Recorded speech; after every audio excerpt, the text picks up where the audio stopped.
Since 1967, Schmidt Construction, general contractor in Hinckley, has been where to go for all your building projects. Let Gerald Schmidt help you with designing, remodeling, or any new construction.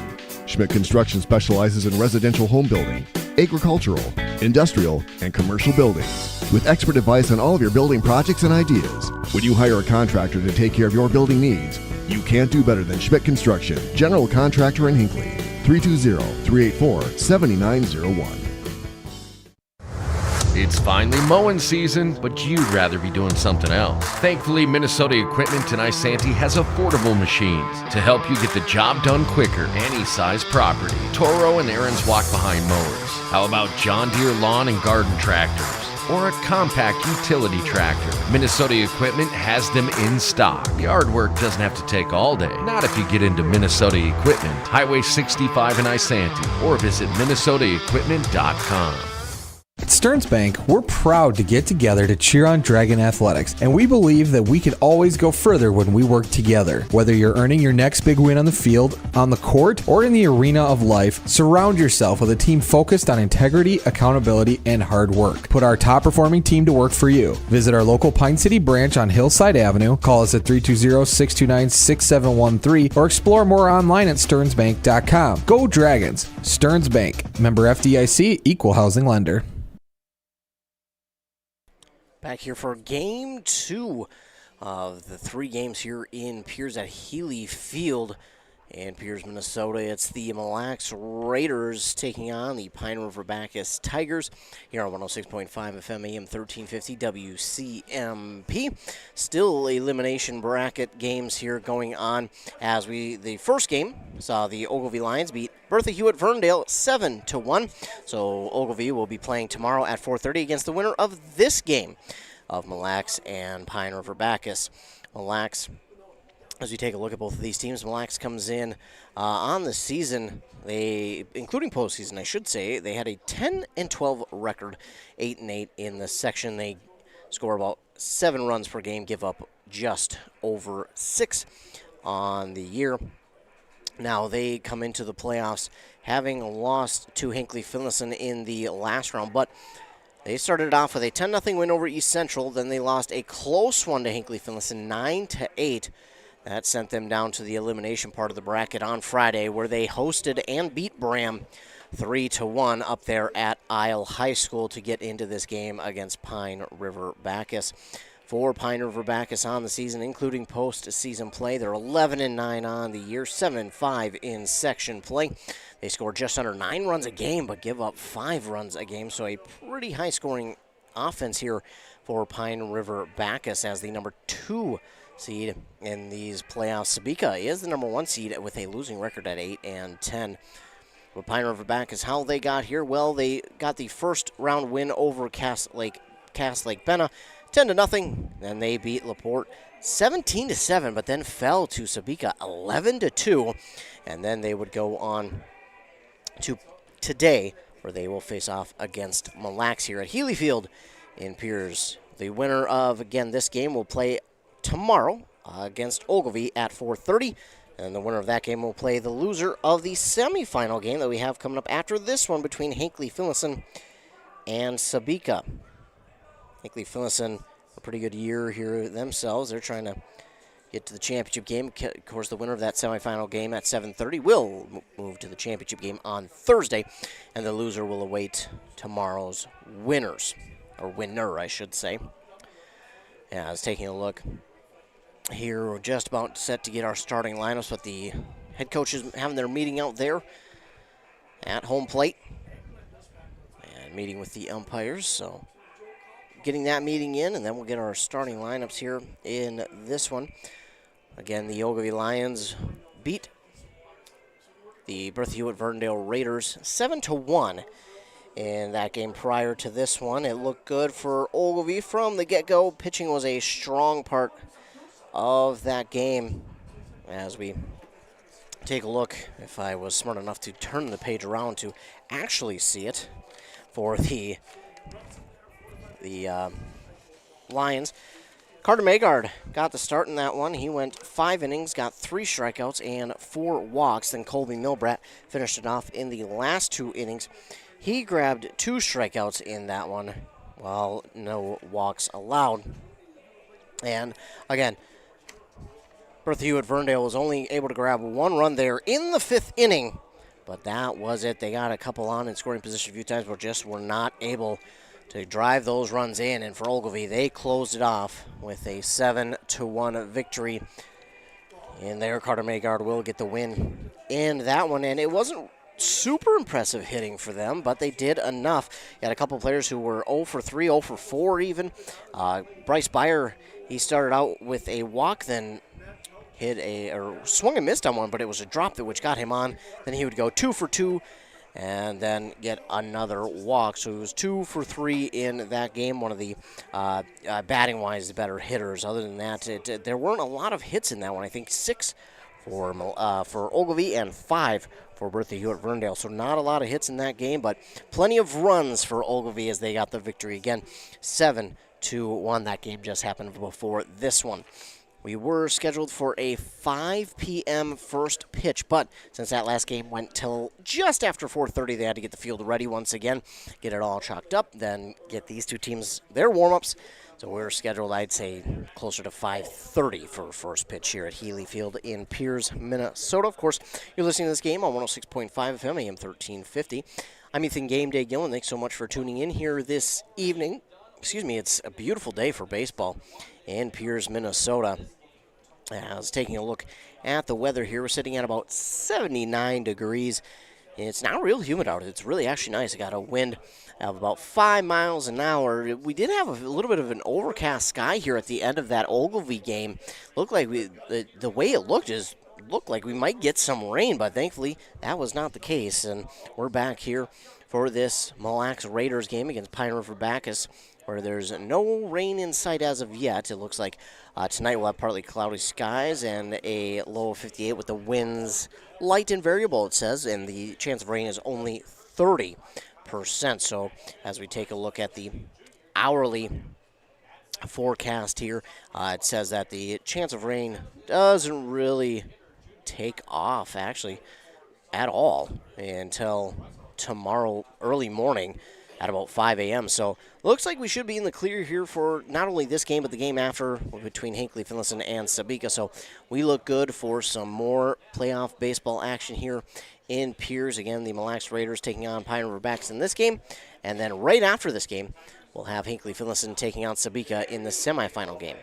We're going to get our starting lineups.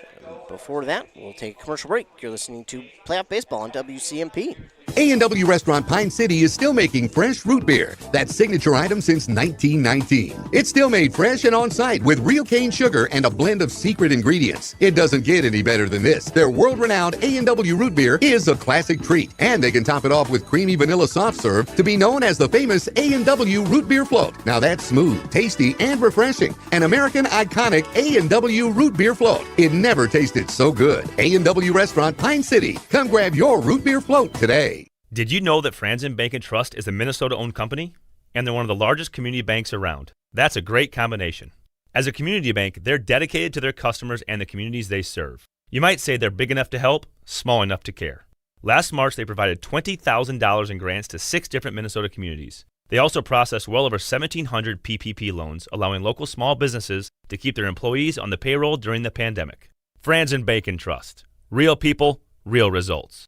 Member FDIC. An air source heat pump is not only a high-efficiency air conditioning unit, it can heat your home or business efficiently during the spring and fall. Plus, it's more economical than heating with natural gas. Have Dale's Heating and Appliance install your air source heat pump. Dale's offers a personalized focus, free consultations, and free estimates. Ask the pros at Dale's how you can receive up to $1,250 in rebates for your air source heat pump system installed in 2023 with 0% financing. Visit dalesheatingandappliance.com.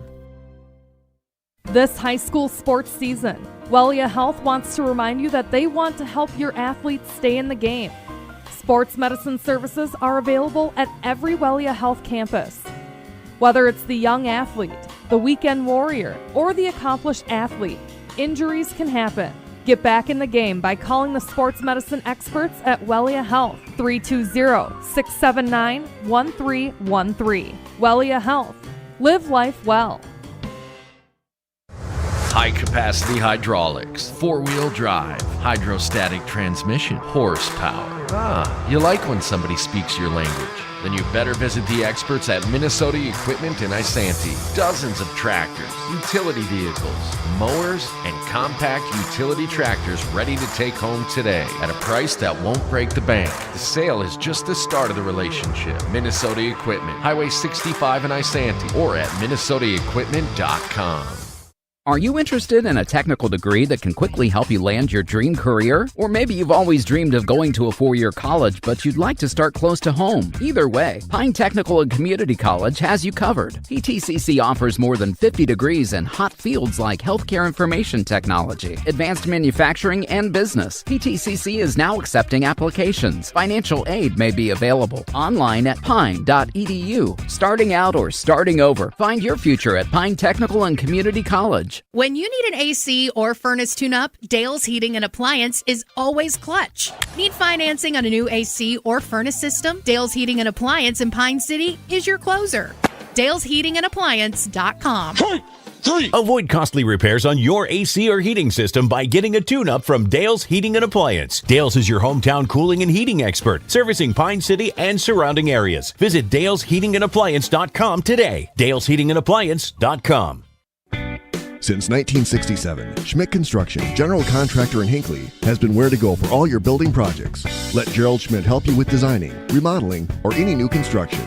Schmidt Construction specializes in residential home building, agricultural, industrial, and commercial buildings, with expert advice on all of your building projects and ideas. When you hire a contractor to take care of your building needs, you can't do better than Schmidt Construction, general contractor in Hinckley. 320-384-7901. It's finally mowing season, but you'd rather be doing something else. Thankfully, Minnesota Equipment in Isanti has affordable machines to help you get the job done quicker, any size property. Toro and Aaron's walk-behind mowers. How about John Deere lawn and garden tractors? Or a compact utility tractor? Minnesota Equipment has them in stock. Yard work doesn't have to take all day. Not if you get into Minnesota Equipment, Highway 65 in Isanti, or visit minnesotaequipment.com. At Stearns Bank, we're proud to get together to cheer on Dragon Athletics, and we believe that we can always go further when we work together. Whether you're earning your next big win on the field, on the court, or in the arena of life, surround yourself with a team focused on integrity, accountability, and hard work. Put our top-performing team to work for you. Visit our local Pine City branch on Hillside Avenue, call us at 320-629-6713, or explore more online at stearnsbank.com. Go Dragons! Stearns Bank, member FDIC, equal housing lender. Back here on 106.5 FM AM 1350. Just about set for first pitch here between the Mille Raiders and Pine River-Backus Tigers. And the Mille Raiders, the designated home team today. They'll be out on defense first. And taking a look at their lineup, the starting pitcher for them will be number 17, Jacob Gallion. So he'll be pitching today. And catching for him will be number 16, Landon Reamer. Landon Reamer got some work against Hinckley Phillison in that game as well, so he'll be there. And then their first baseman will be Josiah Mueller. He'll be over there at first. Then at second will be Thomas Schleiss. Schleiss, a very good player out there, does a lot of work on defense. He can pitch, he can play out. He does it all, seemingly. Then over at third is going to be number 12, Sam Haybeisen. He's done a good job here this year. Shortstop is Eric Pedersen. Then over in left is number 8, Justice Spengler. And then right by him in center field is number 18, Creedon Spengler.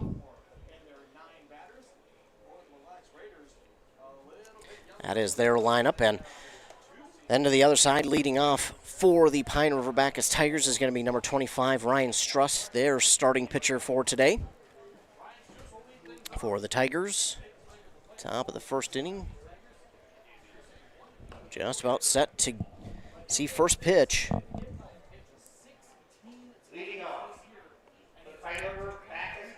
So Ryan Struss will lead off for Pine River-Backus, otherwise known as PRB. The Tigers. Again, after this game, it's Hinckley, Finlayson, and Sabika going at it in the semifinal game. Winner of that game plays in the championship on Thursday, back here at Piers at Healy Field. So the left-handed batter, Ryan Struss, into the batter's box, and it's Jacob Gallion with the first pitch on the way. It's outside for ball one.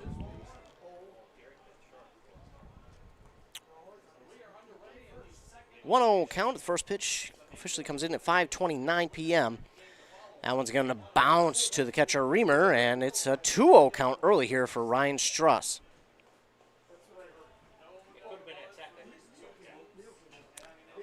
Two-0 now for Struss. Gallion with the windup and the pitch. That one's in there for strike one, so a 2-1 now to Struss. Leadoff batter, Struss. Here's the 2-1. Swing and a miss. So you got a piece of that one, and it's going to even the count at 2-2.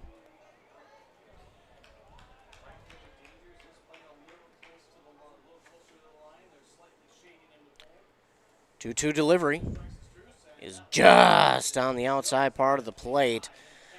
And that will push the count full here for Ryan Struss.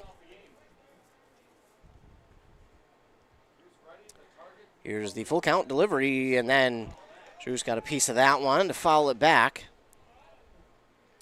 And we'll get set to do it again with a full count. Pitcher versus pitcher here, as Struss and Gallion go at it. That one is swung on and hit towards the first baseman. It's going to get over his head, but the second baseman there to cover him for out number one. So nice job there by the, second baseman Thomas Schleiss covering for his first baseman Josiah Mueller. Came over and covered him as that one just went over Mueller's head, and Schleiss is there for out number one. Corbin Knapp now to the plate for the Tigers. Nobody out, and a runner, one out, nobody on. That's what I meant. Just did it backwards. That one's in there for strike one to Knapp from Jacob Gallion.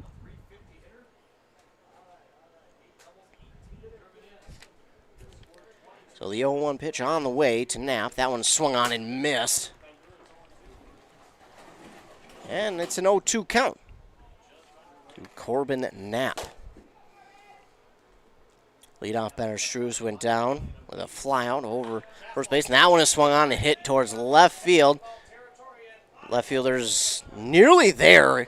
Diving attempt, but just past his outstretched glove. That was Spangler, Justice Spangler, out in left field. Just missing that one. And it's an 0-2 count now for Knapp. Gallion checking on his left fielder, giving him the thumbs up, and Gallion will step back on to the mound. Knapp with an 0-2 count. Gallion readies, and here's the 0-2 delivery. That one swung on and fouled back into the backstop, and Knapp will do it again with an 0-2 count. Knapp showing off that power with that last swing, but it drifted foul. Spangler almost got his glove on it.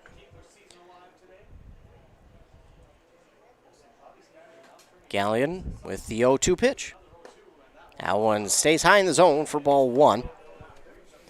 A 1-2 count now for Corbin and Knapp. That's their leadoff batter. The pitcher, Struss, went down. That one's in there. It's going to get Knapp looking for out number two. Got him looking on that one, and it's 2 down. And nobody on here for the Tigers. Of course, it's top of the first, so 2 down. That's really no surprise that there's nobody on. Either way, it's Irvin Tulinchek stepping to the plate. He is their shortstop today, and here's the first pitch to him. He fouls that one down the first base line. Landon Reamer goes after it, and Everybody will move back to their positions. Gallion steps back onto the mound. 2 down here for the Tigers as Gallion with the windup. That one swung on and missed by Tulinchik.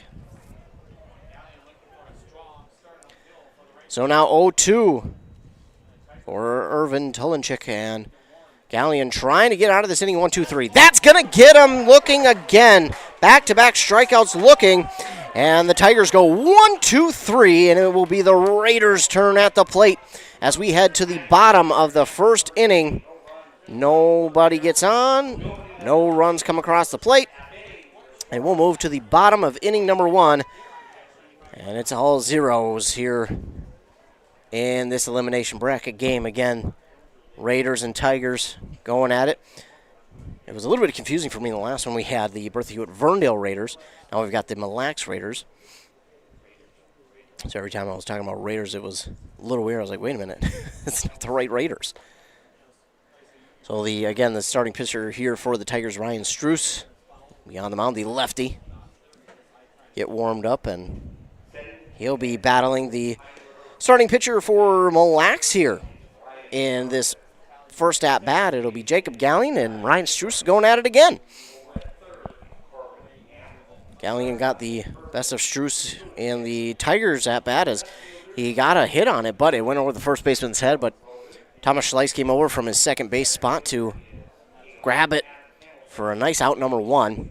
That's just great team awareness and fundamentals there by the Raiders. You see that, Schleiss came over from his second base spot to cover for his first baseman, realizing that whether he caught it or not, he could get there in time, and he certainly did because Mueller misplayed it a little bit as he was on his backtrack. But, again, Schleiss was there to grab it for out number 1, and then back-to-back strikeouts looking for Pine River-Backus. Brings us to the bottom of the first inning in Healy Field here in Piers. Struess will get one more warm-up pitch there, and we are set to lead off the bottom of the first with Jacob Gallion, the Raiders starting pitcher.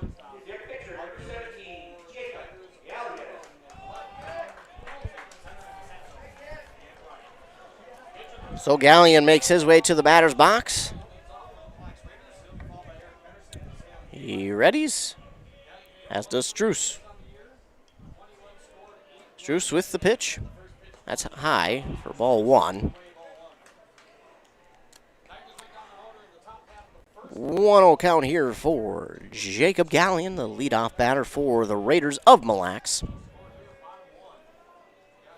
Here's the 1-0 pitch from Struess. That one's going to be fouled off over the PRB dugout. It goes off the bleachers over there. Nobody looks to be hurt, so that's good news. But that'll make it a 1-1 count now for the leadoff batter, Gallion, for the Raiders. Here's the 1-1 pitch from Struess. Gallion will again foul this one off over the PRB dugout. That one will cross the road. A couple young men out there grabbing those, racing back. 1-2 count here for Struess to Gallion. Gallion swings and misses on that one for out number 1. So a strikeout there for Gallion, and it's 1 down. As now coming to the plate is Eric Pedersen, the left-handed batter here for the Raiders. Struess with the pitch. That's outside for ball 1. As the catcher there behind the plate is Chance Abraham for the Tigers.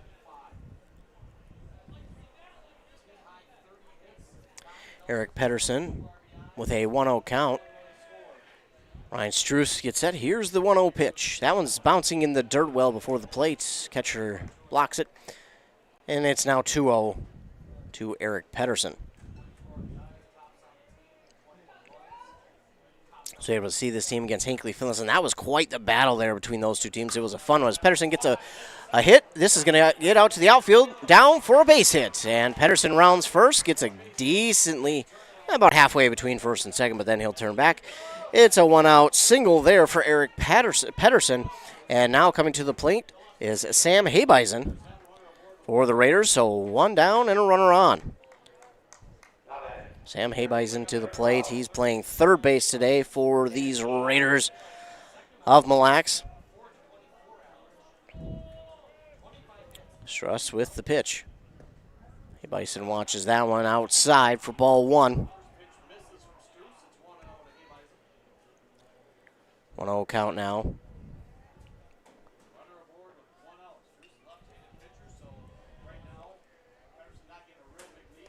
Habeisen watches that one outside for ball two.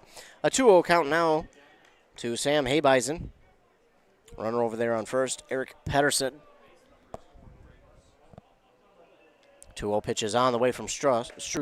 That one is in there, though, for strike one. Both these teams wearing black jerseys, PRB black jerseys, orange numbers and letters outlined in white.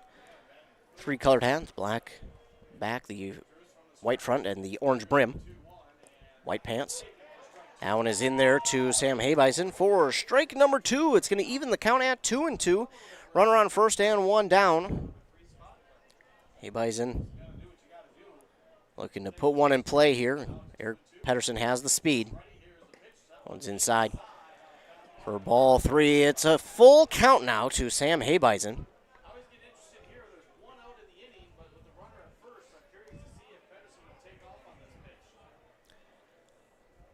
Struess checks over on the runner at first. Here's the pitch. That one's right back to the pitcher. He thought about going to 2, but no way, as Pedersen had a good lead there. He gets into second safely, but the throw on the first is in time for out number 2. So 2 down, and that'll bring Thomas Schleiss to the plate with a runner in scoring position.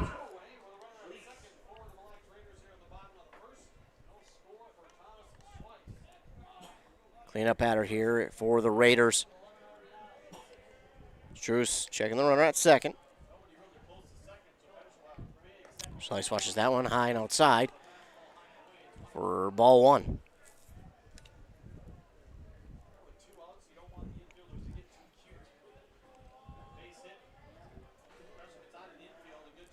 Struess with the next pitch. It's going to be outside as well.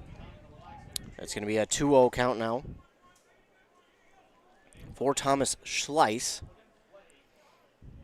Trying to just put this one in play. He's got some speed, so extra base hit will definitely send Pedersen home.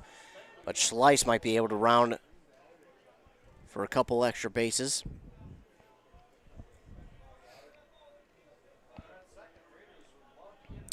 Here's the 2-0 outside. Excuse me, that was 3-0. Now it's a walk, 4-pitch walk to Thomas Schleiss. Runners on first and second, 2 down, and Justice Spengler coming to the plate. Another left-handed batter for the Raiders. Right behind him is Creedon Spengler on deck. Runners on first and second, 2 down for the Raiders. Justice Spengler here. Left-handed batter at the plate. Here's the windup and the pitch. Outside for ball 1.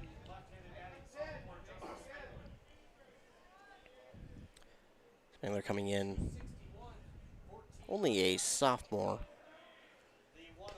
Watch that one go in for strike 1.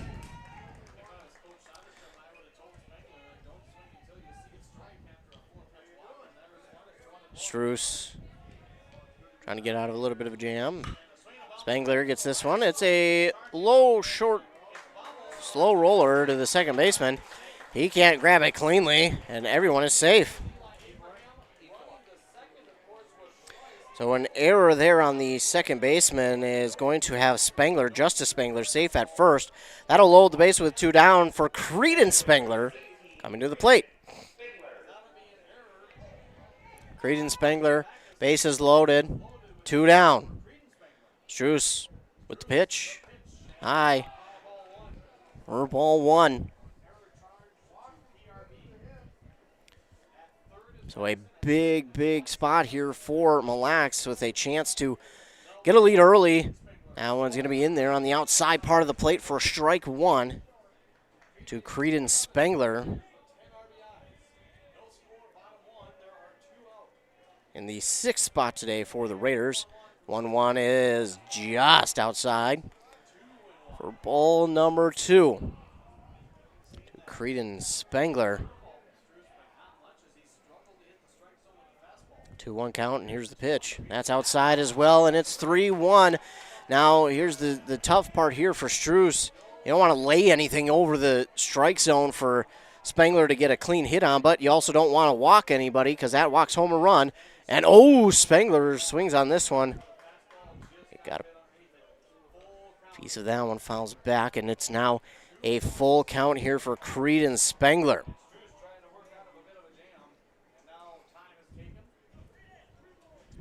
Spengler will check the signal from third base coach. Full count here. Here's the pitch from Struess. And Spengler gets this one to the outfield. It's going to be a base hit. It's going to drive home a run. It's going to drive home 2. And then an error is going to put a runner at third and second. So an RBI single there for Creedon Spengler. And then the error is going to put him at second. Runner from first moves to third, and that will score 2. A 2-run single there for Creedon Spengler will give the Raiders a 2-0 lead. So a big swing there from Creedon Spengler makes it a 2-0 lead for the Raiders in the bottom of the first. Still 2 out, runners in scoring position here for Josiah Mueller. He'll watch that first one go by for ball 1. Man, a huge swing there from Creedon Spengler. He delivered the hit on that one just over the shortstop's head into left field, and it scored 2 with the wheels coming from Pedersen and Schleiss. Those are probably 2 of their fastest guys. Then Justice Spengler moved to third, and Creedon Spengler moved to second on a throwing error. As now this pitch to Josiah Mueller is in there for strike 1. He'll deal with a 2-1 count. It's a 2-0 lead for the Raiders here in the bottom of the first. A big RBI from Creedon Spengler, and now a second strike here to Josiah Mueller, their first baseman. He deals with an even count at 2-2. 2 down, 2 on, and a 2-2 count here for Josiah Mueller. Here's the pitch from Struess. Took something off of that one, and Mueller will follow that one off down the third baseline. Mueller will get to do it again with a 2-2 count here. Still runners on in scoring position, but 2 down. Struess with the pitch. Mueller swings and misses on that one, well behind for out number 3. So that is it here for the bottom of the first, but the Raiders do some damage with 2 runs coming across on a Creedon Spengler single. They now have a 2-0 lead here as we move to the top of the second inning with the Raiders over the Pine River-Backus Tigers 2-0. We'll move to that said top of second inning after a break and a word from our fine sponsors. You're listening to Playoff Baseball on 106.5 FM, AM 1350, WCMP. A&W Restaurant Pine City is still making fresh root beer, that signature item since 1919. It's still made fresh and on-site with real cane sugar and a blend of secret ingredients. It doesn't get any better than this. Their world-renowned A&W root beer is a classic treat, and they can top it off with creamy vanilla soft serve to be known as the famous A&W root beer float. Now that's smooth, tasty, and refreshing. An American iconic A&W root beer float. It never tasted so good. A&W Restaurant Pine City. Come grab your root beer float today. Did you know that Franzen Bank and Trust is a Minnesota-owned company? And they're one of the largest community banks around. That's a great combination. As a community bank, they're dedicated to their customers and the communities they serve. You might say they're big enough to help, small enough to care. Last March, they provided $20,000 in grants to 6 different Minnesota communities. They also processed well over 1,700 PPP loans, allowing local small businesses to keep their employees on the payroll during the pandemic. Franzen Bank and Trust. Real people, real results. Member FDIC. Back here on WCMP. Leading off on the top of the second inning here for the Pine River-Backus Tigers is going to be number 8, Ryder Compton. Here's the first pitch there from Jacob Gallion. It's outside, low for ball 1.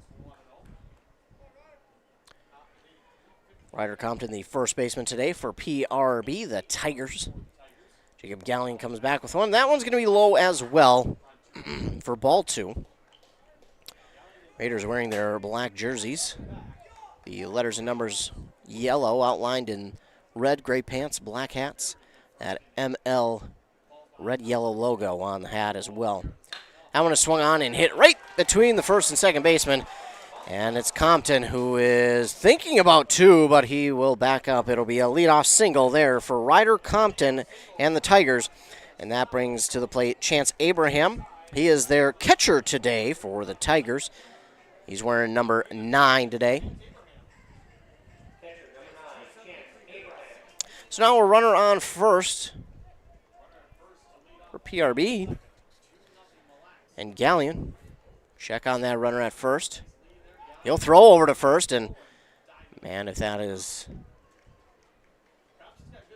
a little bit lower on that throw, it's close. He's still safe, but half second sooner, he might have got it just like that, and that's going to, I think that actually hit him in the back maybe. And he'll stay at first, so he got up a little bit slow after that pickoff attempt as that one hit him. He's going to go see his first base coach. He's going to walk it off a little bit. Looks like it may have gotten him in the leg, it looks like. So he'll walk it off. Now he's back to first, and he looks to be okay. That's what we care about most, is everyone's all right. I like the pickoff attempt from Gallion as Compton's going to get a big lead over there at first. Gallion's going to keep his eye on him. The first pitch here, though, to Chance Abraham is going to be inside for ball 1. Compton looks to be a big threat to steal for PRB, and another throw that's going to be in the dirt. Gallion, he probably has him on that one if he keeps that ball in play, but a little bit too quick of a twitch over to first. I think he kind of got ahead of himself on that one and didn't get a clean throw over to first base, so that leads to a throwing error, moving Compton to second. I like the idea from Gallion. I love the idea to quickly throw over to first because it catches Compton off guard both times, but just too quick. He's a little ahead of himself, and that moves Compton to second, and Chance Abraham swing and a miss on this next pitch. He deals with a 1-1 count. So, again, Gallion with the right idea, but just inaccurate. If that one's accurate, it probably gets Compton out at first, but just got to be a little bit more accurate with the throw. And another swing and a miss here for Chance Abraham. It's a 1-2 count now for Abraham. Gallion checks on the runner at second. He's got a really big lead over there at second. Gallion will step off, and Gallion with the pitch. That one is hit, foul off that third base line by Chance Abraham. So the leadoff man is on second for the Tigers. It's going to be a 1-2 count for Chance Abraham. Ryder Compton is the man on second. And he got to second by a throwing error from Gallion, who tried to pick him off, probably had him, but a little bit inaccurate in the dirt, and he was able to easily move to second. And whoa, another throw that really could have been ugly for the Raiders, as Compton is back, but Gallion, that one would have been bad.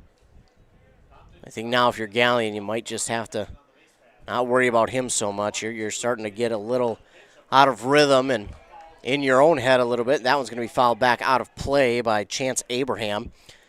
So we'll stick with a 1-2 count, and we'll get set to do it again.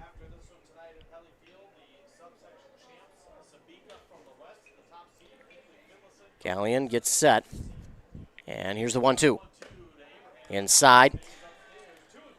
And that'll leave the count out at 2-2 for Chance Abraham. A long at-bat seemingly here for Abraham, but that's been because we've seen a number of pickoff attempts on Ryder Compton. He's obviously the biggest threat to steal here for PRB.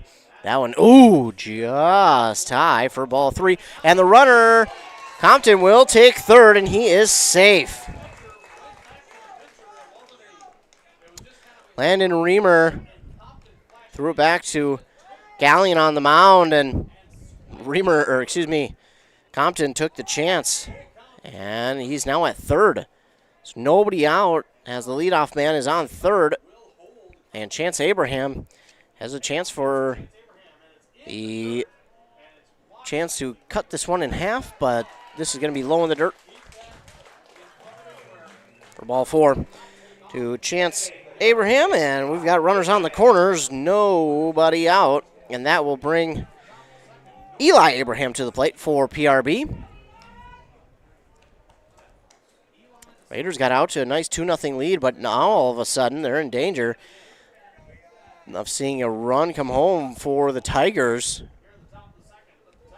as Ryder Compton, that runner on third, led off with a single, and this one's going to be swung on and fouled back out of play. But again, Ryder Compton led off with a single. A throwing error got him to second, and then just great awareness and aggressive base running got him to third. And then a walk for Chance Abraham puts him on first. Eli Abraham deals with a 0-1 count as he fouled the first pitch off back out of play. Gallion with the 0-1. That one's inside for ball 1. So a 1-1 count now for Eli Abraham. And here's the pitch. That one is swung on and hit out to deep left center. Center fielder grabs it for out number 1, but that will score a run. So Eli Abraham with the sac fly for out number 1. Runner will stay at first, but runner from third is home. And now it's Connor King, the DH for Ethan Rugrodin.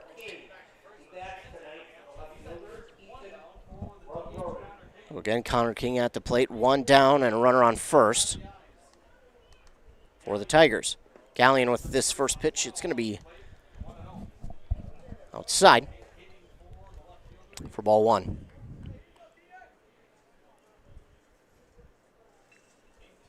One 0 count now for Connor King. That one is swung on and right to the third baseman. He's not going to get the runner at second, so he'll throw it to first in time for the second out.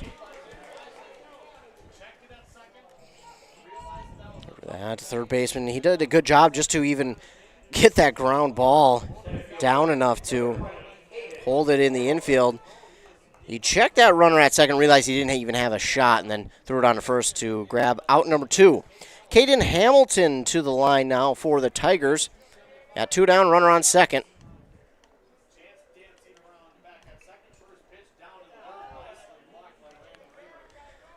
That one is low for ball 1, and Reamer does a good job just to keep that one in front of him and hold Chance Abraham at second.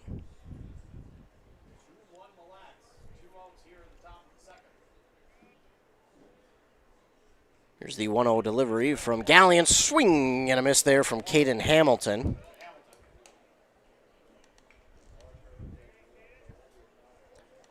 So 1-1 count now. Gallion trying to limit the damage here in the top of the second after his team got him out to a 2-0 lead in the bottom of the first.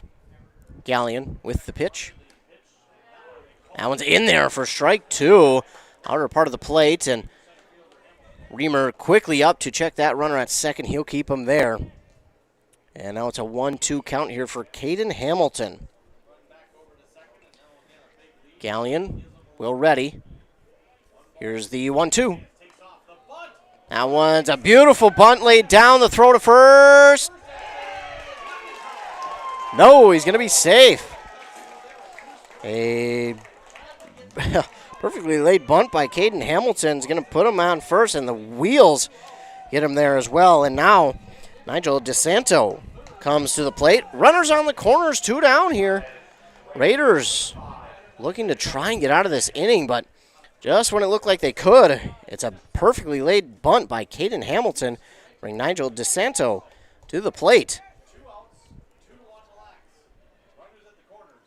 Gallion readies, and here's the pitch. Low, and in the dirt. Again, Reamer, great job at just keeping that one in front of him. It's a 1-0 count now to DeSanto. Gallion with the 1-0.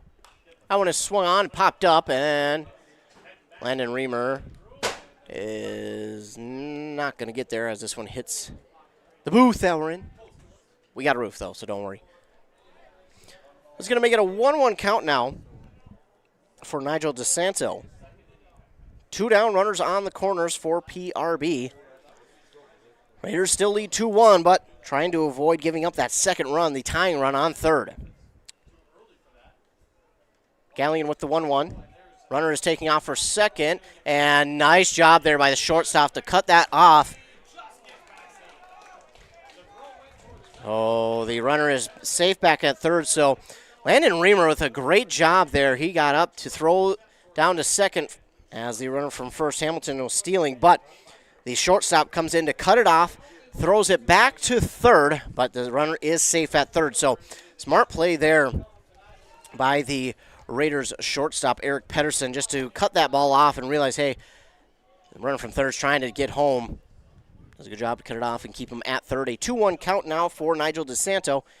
And here's the pitch from Gallion. That one is swung on and fouled back out of play once again. So that'll even the count at 2-2 here for DeSanto as the Raiders again trying to get out of a little bit of a big jam here. This runner on third, the tying run for the Tigers after they got the sac fly RBI from Eli Abraham to get Ryder Compton home. Of course, Ryder Compton stole second and then stole third. Almost surprised he didn't steal home, honestly. He was so quick. This one is in there high for ball 3. It's a full count now to Nigel DeSanto as the Raiders try to get out of this inning. So full count here to Nigel DeSanto. And here's the pitch. That one stays high for ball 4, and DeSanto will reach first on a walk, and that brings us back to the top of the order with Ryan Struess to the plate, the starting pitcher today for the PRB Tigers. He comes to the plate. Bases loaded, 2 down. Now, if you're the Raiders, your silver lining here, there's literally an out at every bag. So all you need to do is step on any bag you see that you're closest to with the ball, and there's the final out of the inning. But base hit, scores, I would assume 2, with how aggressive the Tigers have been running. The 0-1 pitch now to Struess. That one is lobbed just past the shortstop. He's not going to get it. That's going to score 1. That is going to score 2. So it is a RBI, a 2-run single there for Ryan Struess. And that will give the Tigers a 3-2 lead. So a tough inning here for the Raiders as it's now 3-2 in favor of the Tigers. Still 2 down, runners on first and second. That'll bring to the plate Corbin Knapp. He struck out in his first at-bat. We will get a courtesy runner over there on first for the pitcher. That'll be number 14, and that's going to be Grady Mongan. So here we go. Raiders still trying to escape this inning. Got a bag open on third. Corbin Knapp at the plate. Gallion with the pitch. It's low for ball 1. It is now a 3-2 Tiger lead. Raiders took that 2-0 lead in the bottom of the first, and it's now Corbin Knapp will get this one a fly out over to left field, and left fielder's under it in time for out number 3. But the Tigers do some damage here in the top of the second. They grab 3 runs and take a 3-2 lead over your Mille Lacs Raiders. So the Raiders going to have a little bit of work to do here in the bottom of the second. Only 1 run they need to get back, but the Tigers all of a sudden have heavily switched momentum in their favor. So we'll move to the bottom of the second with the Raiders now trailing 3-2. Taking a look at that top of the second, we've seen 3 hits, 3 runs across the board. Couple walks as well in there. Start off with a sac fly RBI from Eli Abraham.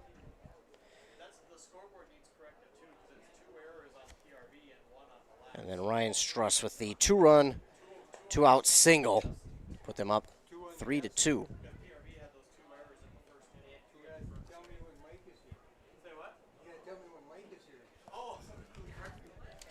So it's a 3-2 Tiger lead now over the Raiders, and Tigers got a little bit of momentum going for themselves after that 3-run top of the second. Raiders will try and get back the 1 run and then try and retake the lead here, bottom of the second inning. Still early in this game, but already a lot of action, a lot of scoring.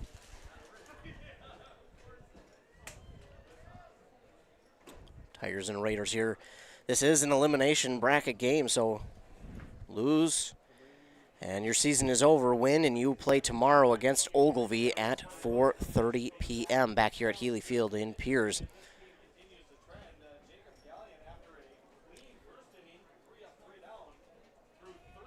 The Mille Lacs, the number 3 seed, Pine River-Backus, the number 2 seed in the West. Again, Section 5A is split up into 2 different subsections, East and West. Pine River-Backus from the West, Mille Lacs from the East. Coming up to lead off here in the bottom of the second inning for the Raiders is Landon Reamer, the catcher. For Mille Lacs, the first pitch from Struess is bouncing for ball 1.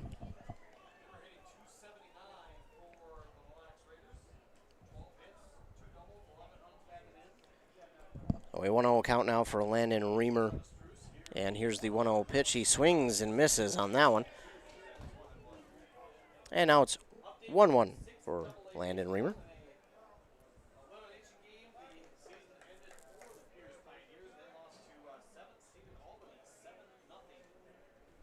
One on the way from Struess. That is going to be outside for ball 2. 2-1 count for Landon Reamer. Here's the 2-1 pitch. Little something off that one from Struess. It's going to be in there for strike 2. 2-2 count now to the leadoff batter here in the bottom of the second. Landon Reamer, the catcher today for the Raiders. Here's the pitch. And Reamer will foul that one back out of play.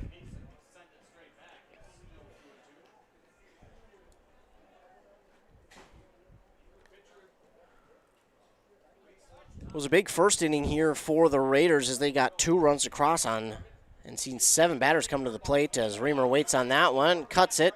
Third baseman steps to it, grabs it, throws it on to first in time for the first out. We've seen a lot of ground outs, line outs to the third baseman in that first game between Ogilvie and Bertha Hewitt-Verndale. And this one no different, but the third baseman this time a beautiful play on it. As now coming to the plate is the right fielder Cole Dangers, wearing the same number as his position, number 9. He watches that pitch go by for strike 1, swings and misses. So 0-1 count now for him. Struess with the pitch. Kind of hurries up on that delivery, and now it's 0-2. So the Raiders with 1 down, nobody on, and 0-2. And Dangers gets a piece of that one, but throw it on to second. Or the ground to second, throw on to first is in time for the second out. And now we're back to the top of the order with Jacob Gallen. He struck out in his first at-bat. I'm sure he'll look to make this one a little bit different, the pitcher versus pitcher duel between Gallen and Struess. 2 outs, nobody on. Raiders trail 3-2. Bottom of the second. Here's the pitch to Gallen, outside for ball 1.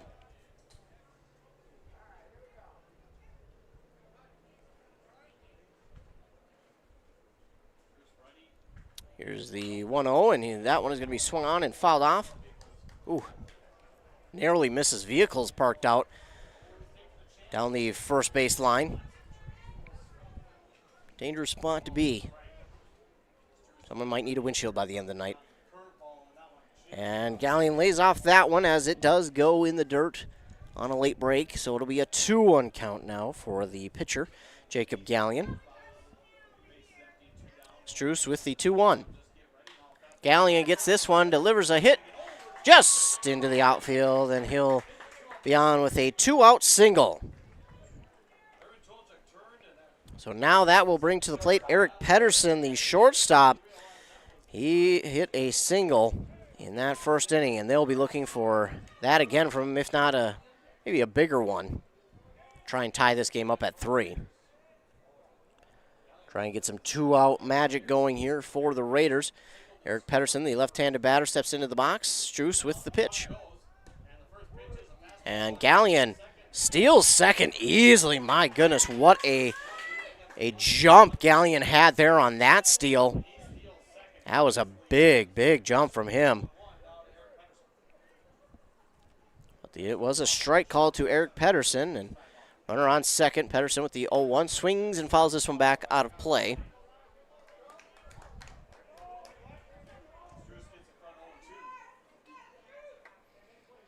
So Eric Pedersen now down 0-2. Struess with the 0-2 delivery. And that one stays high for ball 1. 1-2. Struess readies. And here's the pitch. And Pedersen swings on this one. Right into the third baseman glove. He throws it on to first. Ooh, that was really close. That third baseman next time might need to just hurry it up just a split second sooner, because next time Pedersen might be safe. But it is in time for out number 3. So they do get a hit, do the Raiders, and strand that hitter. And we'll move to the top of the third inning with the Raiders now trailing 3-2 here at Healy Field in Pierce, Minnesota, in this elimination bracket game between the Mille Lacs Raiders and the Pine River-Backus Tigers. We'll take a commercial break. We'll hear a word from our fine sponsors. You're listening to Playoff Baseball here on WCMP. This high school sports season, Wellia Health wants to remind you that they want to help your athletes stay in the game. Sports medicine services are available at every Wellia Health campus. Whether it's the young athlete, the weekend warrior, or the accomplished athlete, injuries can happen. Get back in the game by calling the sports medicine experts at Wellia Health, 320-679-1313. Wellia Health. Live life well. High-capacity hydraulics, 4-wheel drive, hydrostatic transmission, horsepower. You like when somebody speaks your language. Then you better visit the experts at Minnesota Equipment in Isanti. Dozens of tractors, utility vehicles, mowers, and compact utility tractors ready to take home today at a price that won't break the bank. The sale is just the start of the relationship. Minnesota Equipment, Highway 65 in Isanti, or at minnesotaequipment.com. 106.5 FM, AM 1350. The Mille Lacs Raiders trail the Pine River-Backus Tigers 3-2 in the top of the third inning. Ethan Game Day Gilman with you here for this game and the next one. After this one, we'll see Hinckley Finlayson in Sabika in the Section 5A semifinal. Winner will play in the championship on Thursday. Loser will play tomorrow at 7 p.m. Leading off the top of the third inning is going to be Irvin Tulenchik. Don't forget, over on our website at wcmpradio.com/deals, we've got a golf cart for you. A near $200 value is now only $89 on this Father's Day special.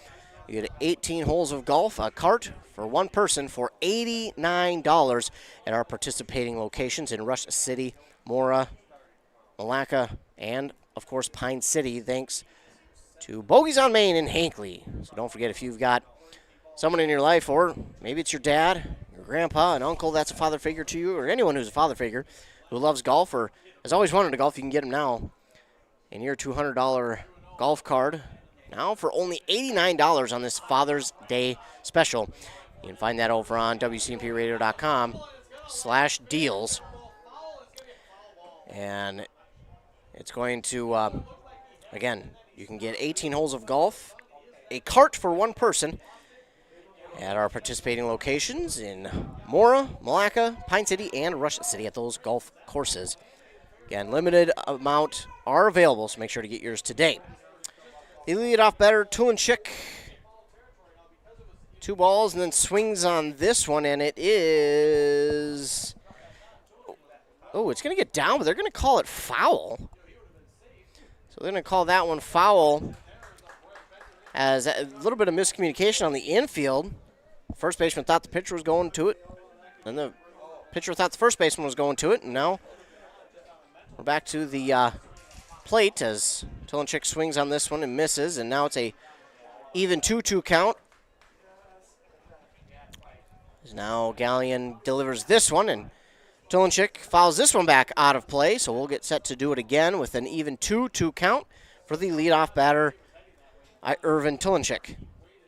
Top of the third inning, Tigers with a 3-2 lead. Gallion gets this one swung on to the shortstop, and he grabs it for out number 1. A diving grab there by Pedersen for out number 1. So one shortstop lines out to another shortstop. And now it's Ryder Compton to the plate. He is the danger to steal. He's the cleanup batter for a reason, but he's also probably the fastest guy that PRB has. I mean, he stole second, stole third again. I was surprised that he didn't steal home. Darn near almost did as he swings and gets a piece of this one, fouls it back into the backstop. We'll have an 0-1 count now, but again, he stole second, stole third, and then he was ribbied into home on that sac fly from Eli Abraham.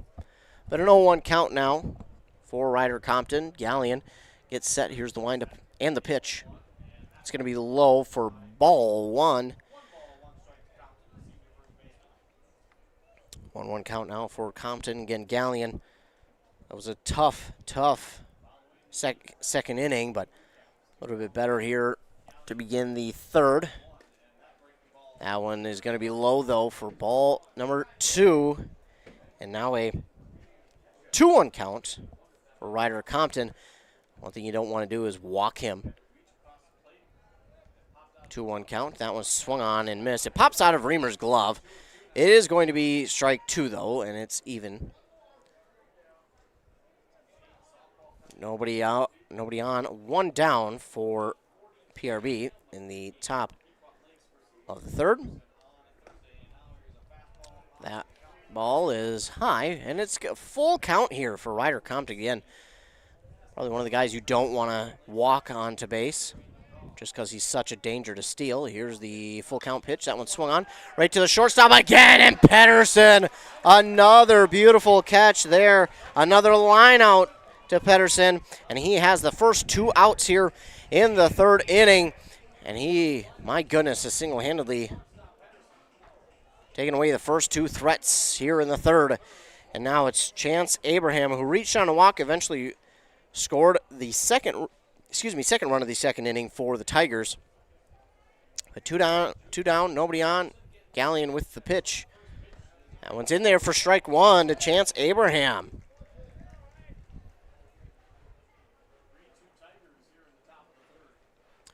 One count for Abraham. Gallion with the delivery. That one's low, swung on, and Reamer, I think that one got him on the hand. And he's going to shake it off.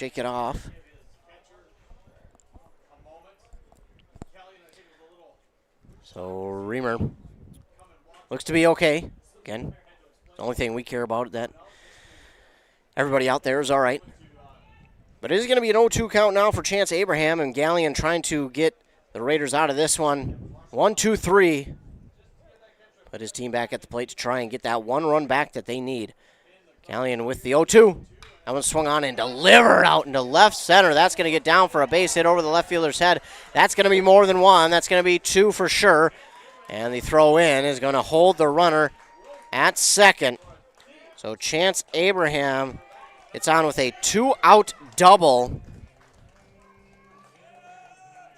2-out double there for Chance Abraham. We will bring Eli Abraham to the plate.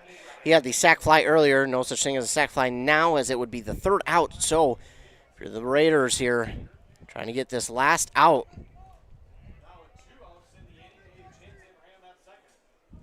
Gallion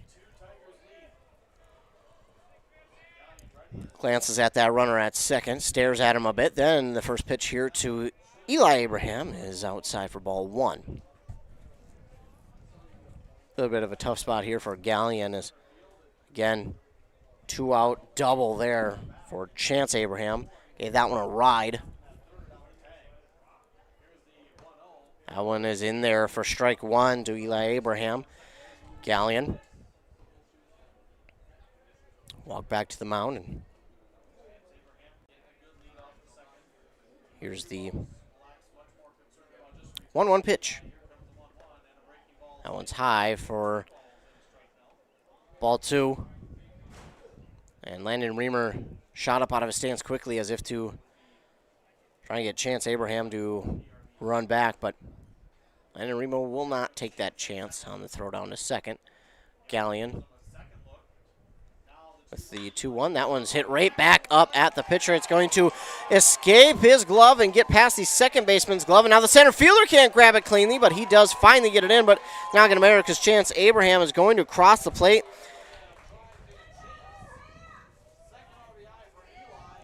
RBI single for Eli Abraham. So now it's a 4-2 lead for PRB. It's a 4-2 lead for the Tigers. Raiders still trying to get out of this inning with 2 down, runner on first. Connor King now to the plate. He grounded out in that his first time around, and this is going to be another base hit. The third baseman slides to grab it. Bounces to the shortstop, and they'll get it in. So it's just a single there for Connor King, but all of a sudden, it seems as if PRB is seeing the ball really well here, as that will now bring to the plate Caden Hamilton, who singled in his first at-bat and eventually scored.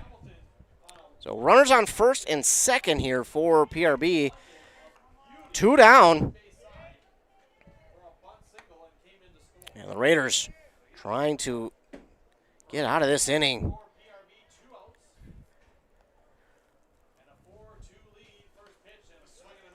Caden Hamilton swings and misses there on the pitch from Jacob Gallion. Caden Hamilton bunted his way on in that last inning. He eventually came around to score. Jacob Gallion will check that runner at second. And here's the pitch to Hamilton. It bounces into the chest protector of Reamer. Big block there by him. Keep that one in front. 1-1 count to Hamilton. And here's the pitch. High for ball two, and the throw down to first. Not going to be in time as Connor King is back in. He's dirty, but he's back into first safely. That's a dangerous one there by Landon Reamer. I understand it, but that runner at second, dangerous to steal, or if that one gets thrown over or under or whatever, that could be another run that scores, but nice job there by the first baseman grabbing that one. It's now a swing and a miss here from Caden Hamilton. We'll even the count at 2-2, and ball ran away from Reamer a little bit. He had to run after it, grab it, but he holds both the runners. 2 outs, runners on first and second. Gallion trying to finish this inning. That one is swung on, and that one will go into foul territory. Looks like it's going to go out of play. It will. So that one will go out of play as we'll stay at 2-2 now for Caden Hamilton. Again, this is kind of the way that his last at-bat worked, and then all of a sudden, out of nowhere, it seemed he laid down a bunt and was safe at first. Gallion staring at the runner at second. Here's the 2-2 delivery. It stays high for ball 3. It's a full count now for Hamilton. That will escape his glove. We kind of seen that against Hinckley Finlayson, where there were a couple of pitches, even strikes too, that dropped out of the glove of the catchers. I wonder if the glove maybe just not broken in, or maybe they're just not looking it into the glove. 2 down, runners on first and second. Gallion with the full count pitch. It's in the dirt, and it's a walk for Caden Hamilton. Bases are loaded here for PRB as Nigel DeSanto to the plate. He walked back in the second. Oh, bases are loaded, and it looks like we're going to get a mound visit for Jacob Gallion. Player-led mound visit, so they will have a conference with their pitcher on the mound, Jacob Gallion. Bases loaded, 2 down still, but PRB has done a really good job here scoring some runs with 2 outs, and we'll try to add a few more, but Raiders hoping they can get out of this one with only allowing that 1 run. But again, silver lining here for the Raiders, if there is one, you got to look at it and say, well, now there is a out at every single bag, whether it's first, second, third, or home. Step on a base and get an out. Get out of the inning. The last time that happened with bases loaded, it was a 2-out, 2-run single for Ryan Struess, the pitcher.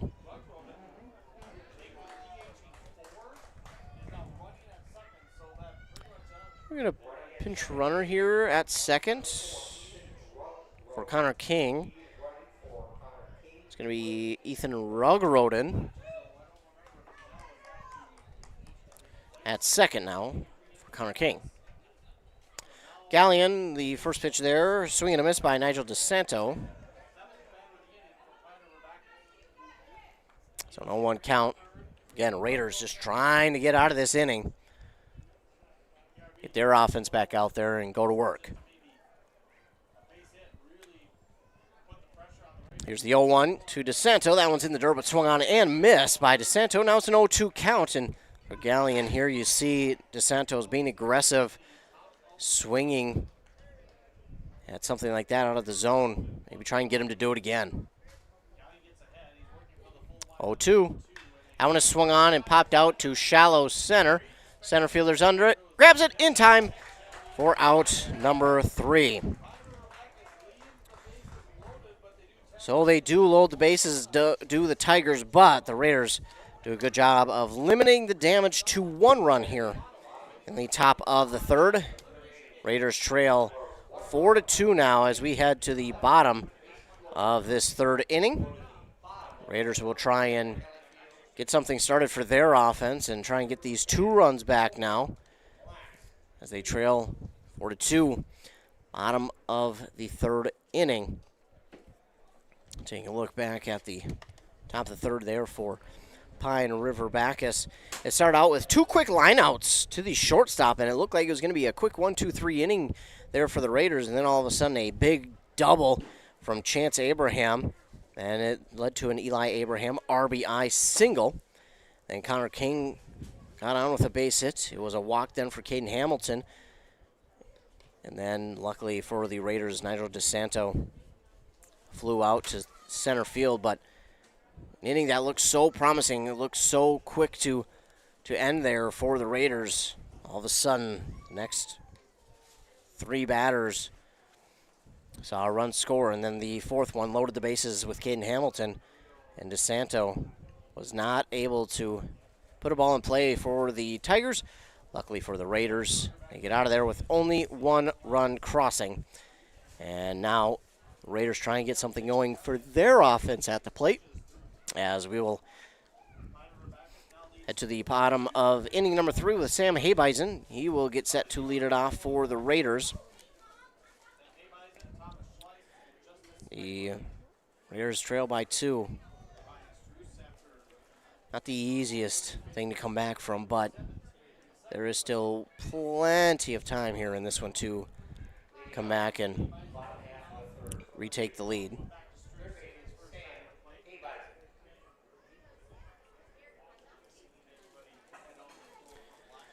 So again, Sam Habeisen to the plate, grounded out in his first at-bat.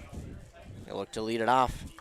It's a piece of that one, follows it off down the third base line.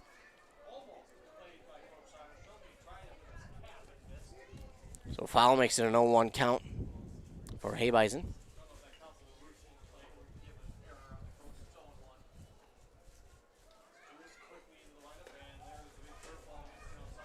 Pitch to Haybison is outside for ball 1.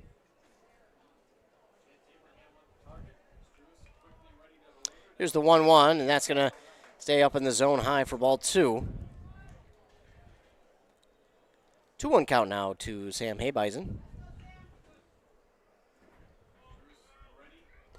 That one is in there for strike 2.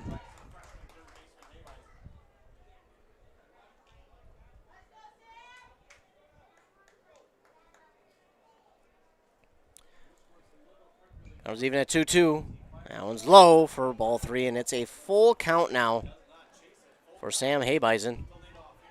And it is for the leadoff batter. That one's high, and that will walk.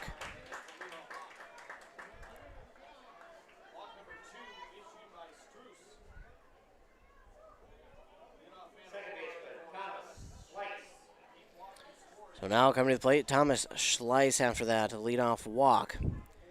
And Thomas Schleiss, he walked back in that first and eventually scored a run. I'd like to see both of these guys do that here. First pitch to Schleiss is swung on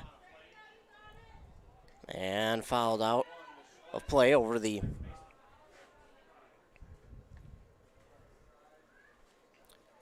PRB dugout.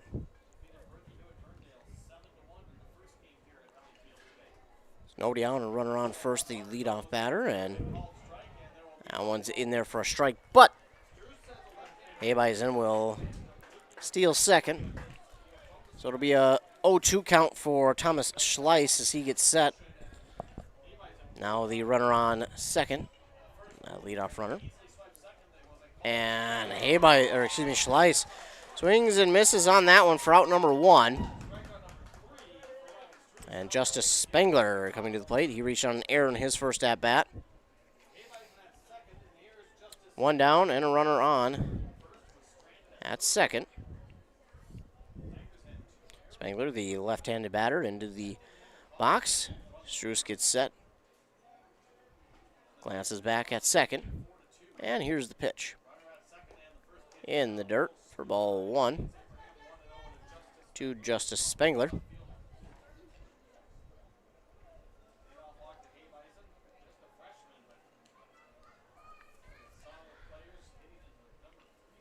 Struess readies, keeps glancing at the runner at second, and here's the pitch. And Justice Spengler showed bunt. Looks like he bowled back in time. For ball 2, 2-0 count now for Spengler. Runner on second, and 1 down. Spengler again showing bunt. That one's low and in the dirt. Again, Spengler pulls back. It's going to be 3-0 now for Justice Spengler.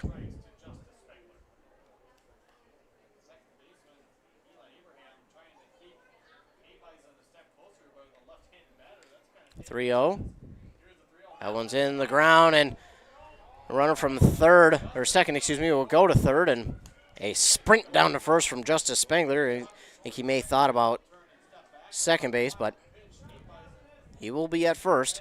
Runners on the corners for the Raiders with 1 down. After a 4-pitch walk there to Justice Spengler.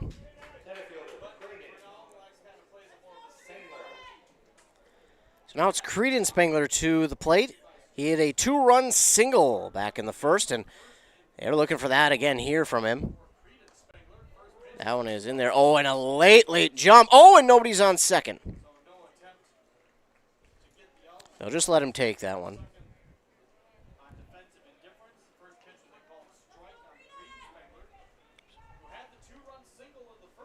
Well, they'll let him take second, and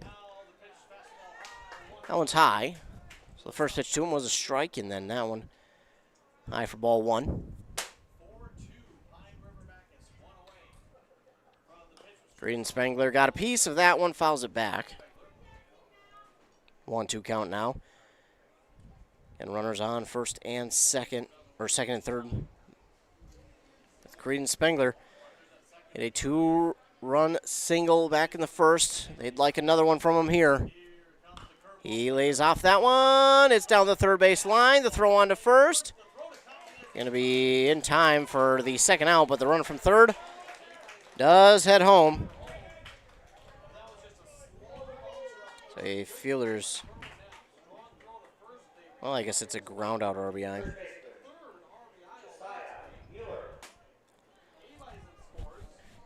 And now Josiah Mueller to the plate.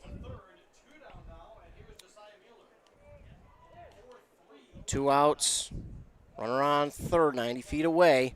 It's 4-3. So the Raiders get one of the runs back. They're 1 run down now, 4-3 in the bottom of the third. Runner 90 feet away on third is Justice Spengler, as Sam Habeisen came home to score. So 0-1 count now for Josiah Mueller. That pitch is outside for ball 1 to Mueller.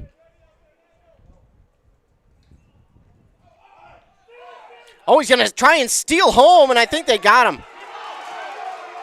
Wow. A risky home steal there by Justice Spengler. And he was thrown out at home. Wow. Wow. What a move there by the Raiders, trying to be aggressive, trying to steal home. That was a close play at the plate, but he just didn't beat the tag. So, after that excitement, we're going to move to the top of the fourth. Raiders, they thought he was safe, but not the case. As he was just behind. An eyelash away from being safe at the plate. I like the aggressiveness. I like the move, trying to get that run back by force, but not to be. So the Raiders still trail by 1, 4-3 going into the top of the fourth. We'll take a commercial break as you're listening to Playoff Baseball here on 106.5 FM, AM 1350 WCMP. Are you interested in a technical degree that can quickly help you land your dream career? Or maybe you've always dreamed of going to a 4-year college, but you'd like to start close to home. Either way, Pine Technical and Community College has you covered. PTCC offers more than 50 degrees in hot fields like healthcare information technology, advanced manufacturing, and business. PTCC is now accepting applications. Financial aid may be available online at pine.edu. Starting out or starting over, find your future at Pine Technical and Community College. Back here on WCMP, 106.5 FM, AM 1350. Don't forget, Father's Day is coming up, and we have a Save Some Green golf card on our website. This golf card is nearly worth $200, but you can now get it for just $89. This is a limited time only, a Father's Day special, and you can get this golf card for $89. It was nearly a $200 value. It's the Save Some Green golf card brought to you by Bogies on Main in Hinckley. It's valid for one 18-hole round of golf with a cart for one person at each participating course, or 2 9-hole rounds at the Pine City Country Club on the same day. It's valid at the Bull Rush Golf Course in Rush City, the Stones Throw Golf Course in Malacca, the Springbrook Golf Course in Mora, and, of course, the Pine City Country Club in Pine City. Again, it's nearly a $200 value. Yours now for a limited time for $89. The Father's Day special. There's only a limited amount on our website, so be sure to get yours now, whether you're a regular on the greens or maybe you just do it for fun once a year. No matter what, I strongly encourage you to go out there and try and grab one of these. We do see a pitching change as Sam Habeisen will come in to pitch. So Jacob Gallion went 3 innings of work there for the Raiders. And you grab 2 strikeouts and 3 walks.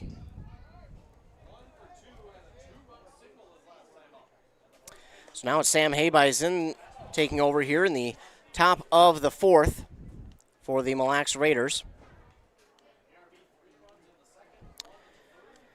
And leading it off for the Tigers is Ryan Struess. He watches the first one go by for strike one, and then that one's low in the dirt for ball one. Tigers still lead over the Raiders 4-3. And here's the 1-1 pitch from Habeisen. That one's going to cross the plate for a strike.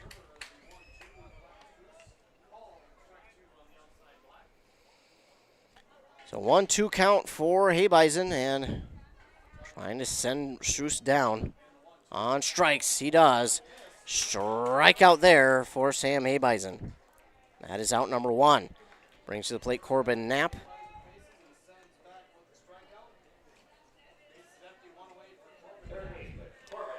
One down.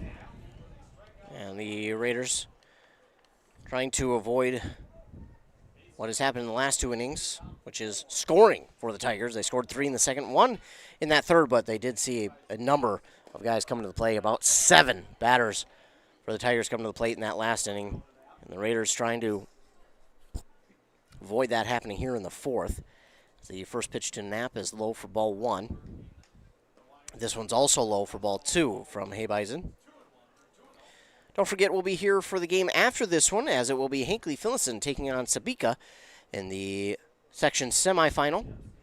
Winner of that game moves on to the championship game on Thursday back here at Piers, or in Piers at Healy Field. It's a 2-1 count for Corbin Knapp.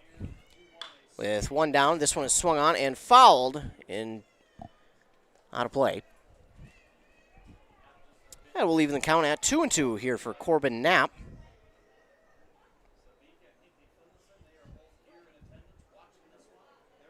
Habeisen gets set.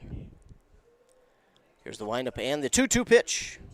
Low inside for ball number 3. It's a full count here to Corbin Knapp, who's 0 for 2 to this point. Struck out looking back in that first inning.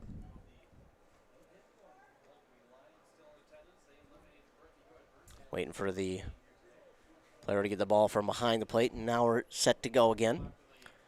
Here's the pitch from Habeisen. That one's low, and it's going to be a walk to Corbin Knapp. Well, that's a tough one. One runner on and one out.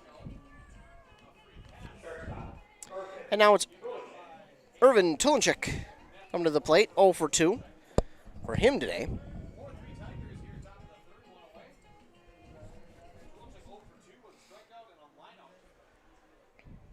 His last at bat, he lined out to the shortstop.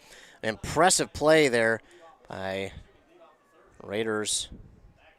It was back-to-back lineouts to the shortstop, and now all of a sudden this one gets by the catcher Reamer, and the runner from first moves to second, and big turn from second. And now he'll head back to the second base. So the wild pitch will move Corbin Knapp to second and open up first base for Irvin Tulenchik.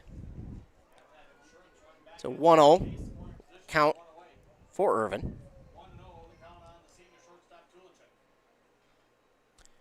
And here's the 1-0 pitch. And that's a strike, but that ball gets away from Reamer. And now the runner from second moves to third. The Raiders all of a sudden with another good start to this inning, then walk, and then 2 balls that get away from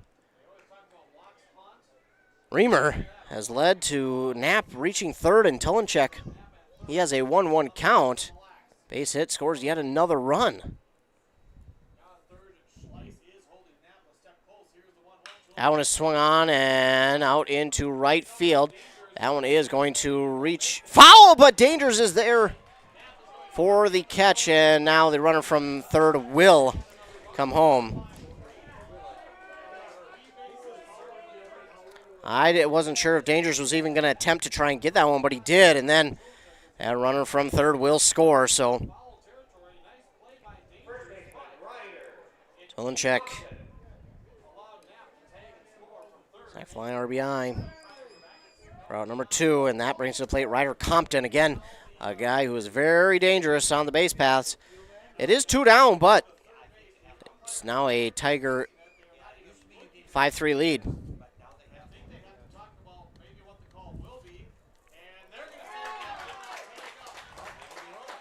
Oh, they're good. Oh, so.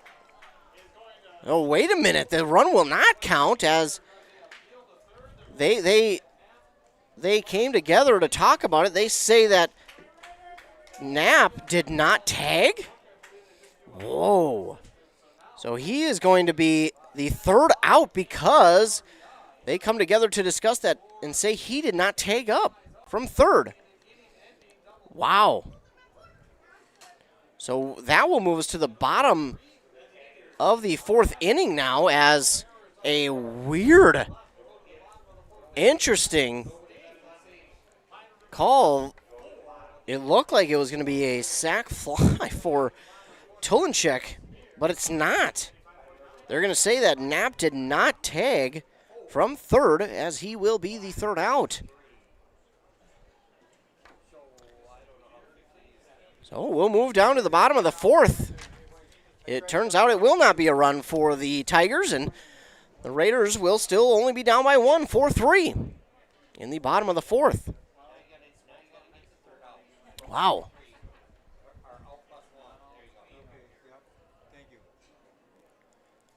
So we will move down to the bottom of the fourth inning here at Healy Field in Piers. Sitting at about 79 degrees. Got a nice little breeze out here. Sun is peeking out. So we're creeping up on 7 o'clock. We're set for a 7:30 first pitch for that Hinckley-Finlayson-Sabika game. That is probably not going to happen, as we're 6:45 already. They've still got to redo the field and get warm-ups in for both teams. So 7:30 would be, that would be lucky.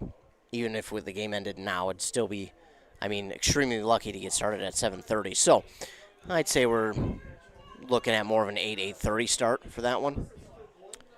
We'll have to wait and see. Either way, it's going to be late night, but good games happening.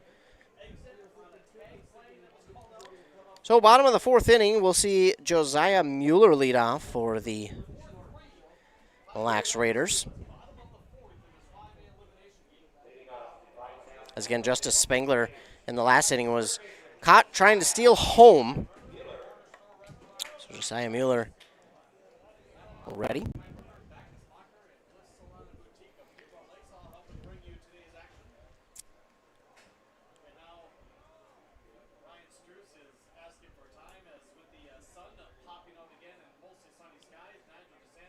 Looks like we'll get time for the right fielder to grab his sunglasses. As this sun all of a sudden popped through in the bottom of the fourth. Want to get the shades on before this inning starts, and can't blame him. If he gets pop-up, that's almost going to be impossible. Struess with the first pitch is swung on and fouled back out of play by Josiah Mueller as he leads off the bottom of the fourth. 0-1 count. Here's the pitch from Struess. That's just on the outside part of the plate for ball one.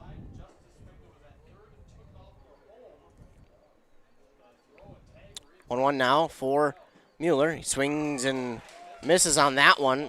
It's a 1-2 count now for Mueller. And Struess, these last couple innings, has really kind of sped up his delivery. And here's the pitch. Mueller will swing and pop this one right up to the second baseman. He grabs it for out number 1. So 1 down for the Raiders. Bottom of inning number 4. And that'll bring Landon Reamer to the plate. He grounded out in his first at-bat. Look to put something in play. Try and get on base. Try and be that tying run on base. So he gets a piece of that one, fouls it back, and now he'll deal 0-1.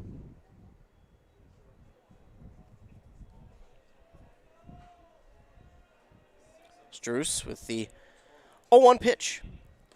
And Reamer lays off of that one. It bounces and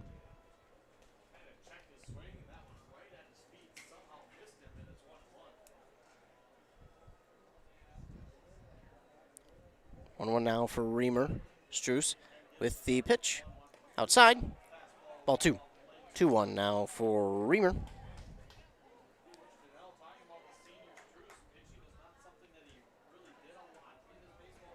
Struess with the 2-1.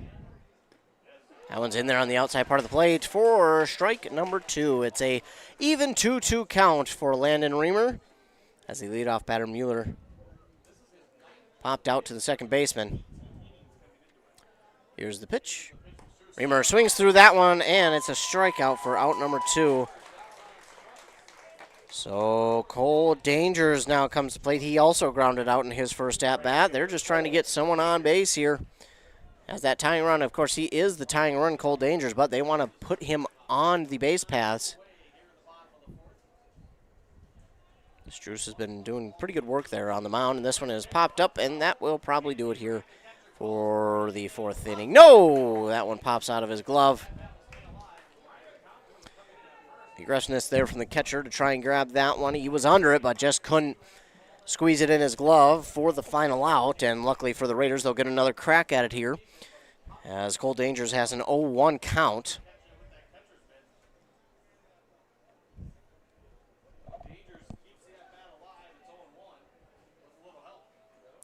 So 0-1 pitch from Struess, and Dangers swings in front of that one, and it's now 0-2. Raiders in danger of going 3 up, 3 down. Here's the 0-2 in the dirt. And that'll be the first ball here to Dangers.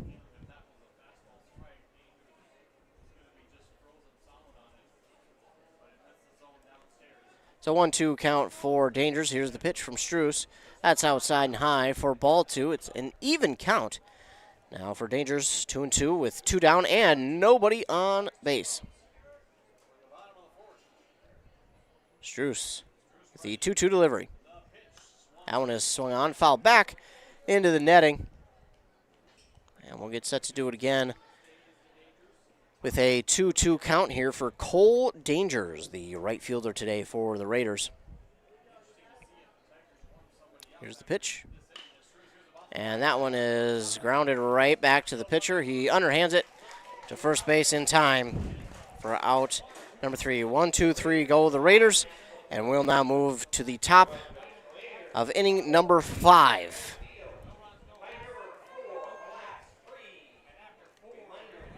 So the Raiders still trail here in this one, 4-3 to Pine River-Backus. Again, the winner moves on to tomorrow against Ogilvie. The loser's season is coming to an end.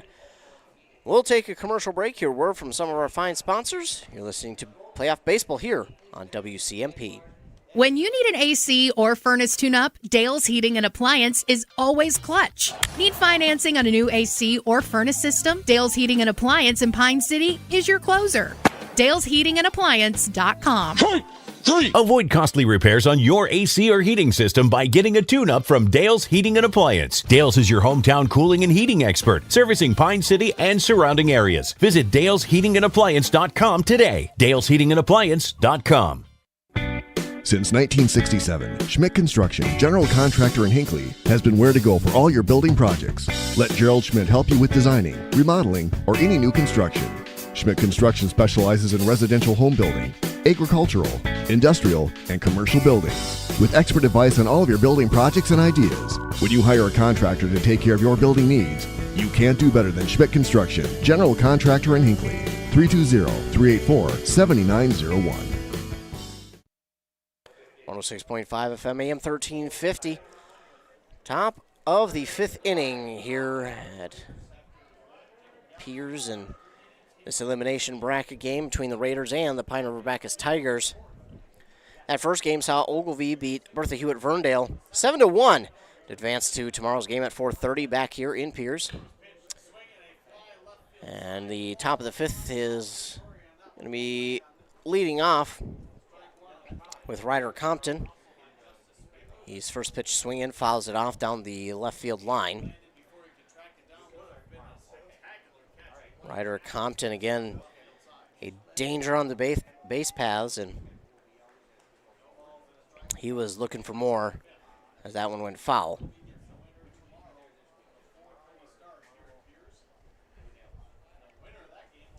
Here's the 0-1 pitch.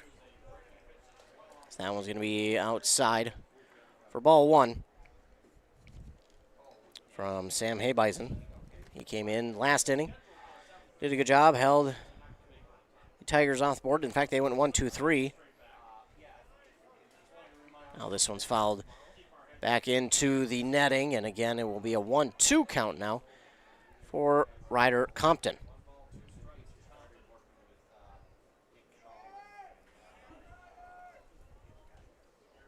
Habeisen with the pitch.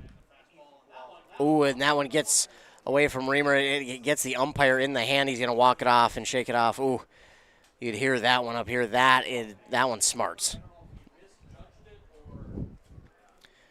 Reamer just missed getting that one in his glove, and it's going to that drilled the umpire in the hand. Going to shake it off, and he's also going to clean the plate just because.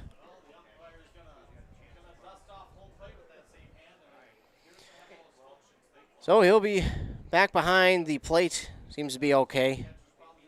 That one's going to be sore tomorrow, though. 2-2 count here for Ryder Compton, the leadoff batter in the top of the fifth for the Tigers.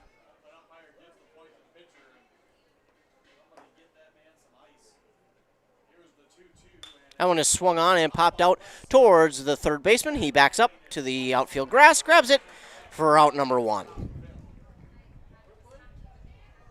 So one down here for the Tigers, and now that brings to the plate Chance Abraham. He is 1 for 1 as he doubled back in the third and then walked in the second.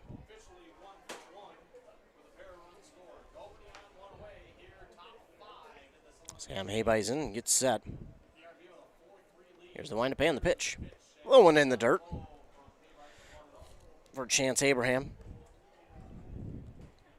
Abraham has scored twice in this game. He's literally scored half of the Tigers' runs.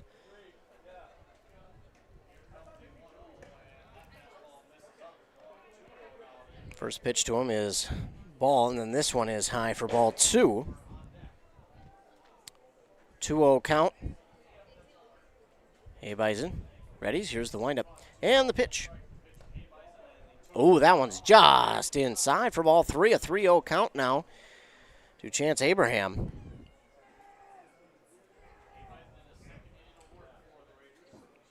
Here's the 3-0. It's low, and it's 4 pitches and a walk for Chance Abraham. Now, that will bring to the plate Eli Abraham. 2 RBIs in the game. One from a sac fly and the other one from a single. So 1 on and 1 down. Eli Abraham at the plate. Habeisen does a good look to the runner at first. He'll throw over to first, and nice pickoff attempt, but the runner's back safely.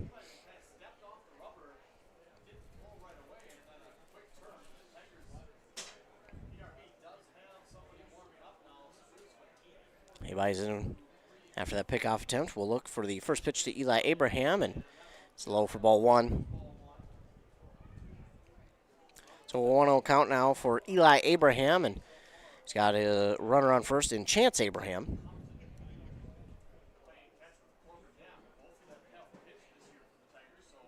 Here's the 1-0. Tie for ball 2.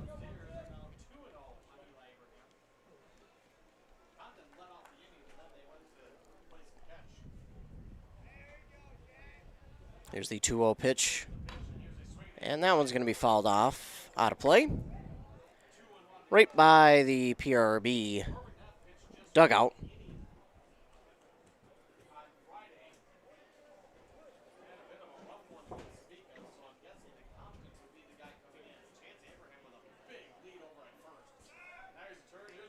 And that throw over to first. It would have been in time had it been more on the mark from Habeisen, but that one is going to be just off the mark. But another good opportunity there for the Raiders to get a pickoff attempt, as that one's going to be high for ball 3. Throw down to second. Could have been in time.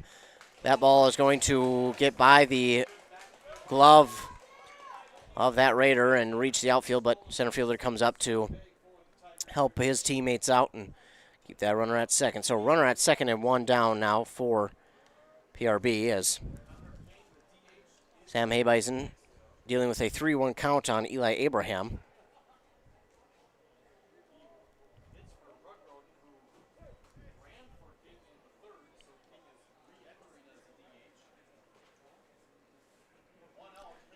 Hey Bison with the pitch. That's going to be in the dirt, and it's ball 4.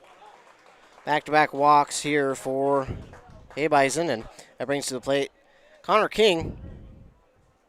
He's 1 for 2 today. Singled in the third, grounded out in the second. Still only 1 down for the Tigers in this top of the 5th here in Piers.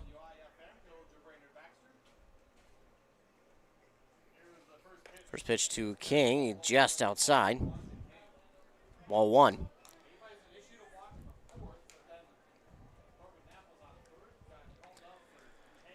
One to no count now for Connor King from Sam Haybison.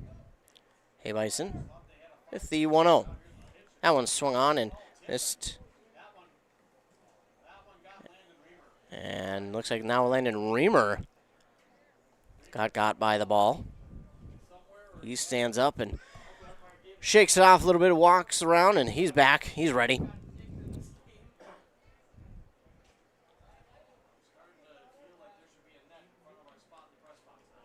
Umpire will make sure that Reamer's all right before he dusts off home plate. And it's now a 1-1 here for Connor King. He's got runners on first and second, 1 down. Haybison back on the rubber.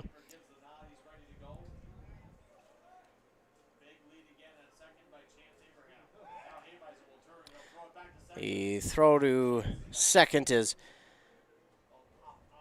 not in time, but it also got out of the glove of the second baseman, and luckily didn't roll far, so the shortstop was there to grab it and keep everybody on base. But still a 1-1 count here for Connor King. Hey Bison with the 1-1, and the runner will look to take third, and Reamer kind of double clutched. I don't know if the third baseman just wasn't ready, or maybe the ball slipped a little in his hand, so he wanted to kind of calm things down and then get the throw down. But either way, runners advance to second and third with 1 down. Runners on second and third. It's a 1-2 count here for Connor King. Sam Haybison gets set, checks both runners. And here's the 1-2. That one is fouled back into the netting. Connor King protects on 1-2, and Haybison trying to now escape this jam. Seems like ever since that second inning, it's been a jam in every inning for the Raiders. Here's the 1-2 again. Late swing and a miss there from Connor King, so a big strikeout by Sam Haybison, and now it brings to plate Caden Hamilton, who's 1 for 1. He bunted in his first at-bat and reached. I mean, he just used his speed, but it was a perfect bunt, no less. So he comes here with 2 down, runners on in scoring position. Raiders trail by 1, 4-3. First pitch is fouled. It hit the catcher in his mask, but it is foul, so it's a 0-1 count now for Caden Hamilton.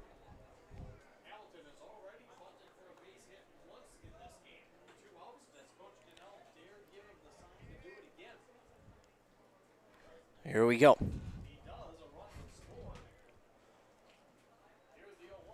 That one's going to be high from Haybison for ball 1. 1-1 count now to Caden Hamilton.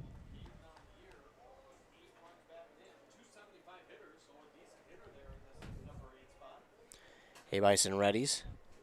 Here's the 1-1. That one's inside for ball 2. 2-1 count for Caden Hamilton. Playing out in center field today. Man, if he were able to put down another bunt like he did before, I don't know if it would score a run, but if it's down the first base line, it just might, because he's got the wheels to do it, but then you also run the risk of yourself getting out. So 3-1 count now for Caden Hamilton, and Sam Habeisen with the pitch. That one's going to stay low for ball 4. So Caden Hamilton reaches on a walk. Bases are loaded with Nigel DeSanto coming to the plate. DeSanto 0 for 1 today. Walk back in the second. The Raiders trying to escape another jam here in the top of the 5th. Already 7 o'clock. And that's going to get by. It's a wild pitch, and that will score a run. Oh, and then the throw gets by the pitcher. And then nobody's at home plate to prevent the second run from coming home. Oh, my goodness. The lack of concentration there by the Raiders allows 2 runs to come across. So now a runner only on second, but 2 runs come home. It's all of a sudden a 6-3 lead for the Tigers. Pitcher Habeisen did not stay at home plate, and now another wild pitch. That one goes well up in the air, and Reamer can't find it. They're going to send the runner from second home. Oh, and his throw. I don't know if it slipped from his hand or he slipped or what happened, but that runner from second comes home, and all of a sudden 3 runs have crossed.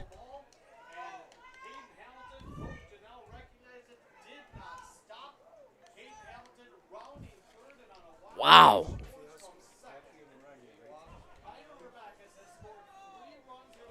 Wow, an interesting set of events here in the top of the 5th. So now all of a sudden the bases have emptied. And 3 runs have crossed here for Pine River-Backus. On wild pitches, they have scored 3 runs. And it's Nigel DeSanto at the plate. He's got a 2-1 count. He didn't even have to put the ball into play for 3 runs to cross.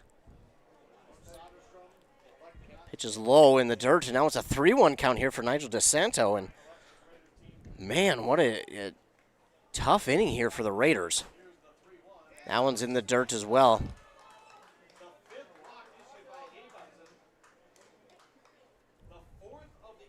And it's ball 4, and now DeSanto's on first with still 2 down. And all of a sudden, we're back to the top of the order. It's Ryan Struess.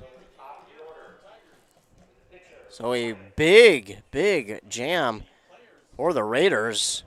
All of a sudden, 2 wild pitches led to 3 runs coming across the plate, and they walk Nigel DeSanto. And Struess will now be the top of the order again. He'll be next. He's 1 for 3 today, but he had a 2-run single back in the second. 7-3, the Tigers lead over the Raiders. And Struess could put a big swing on here to get yet another RBI. 2 down, runner on first.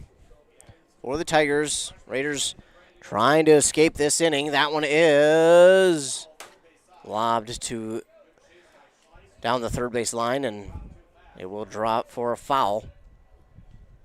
So making an 0-1 count now for Ryan Struess, the starting pitcher here this evening for Pine River-Backus.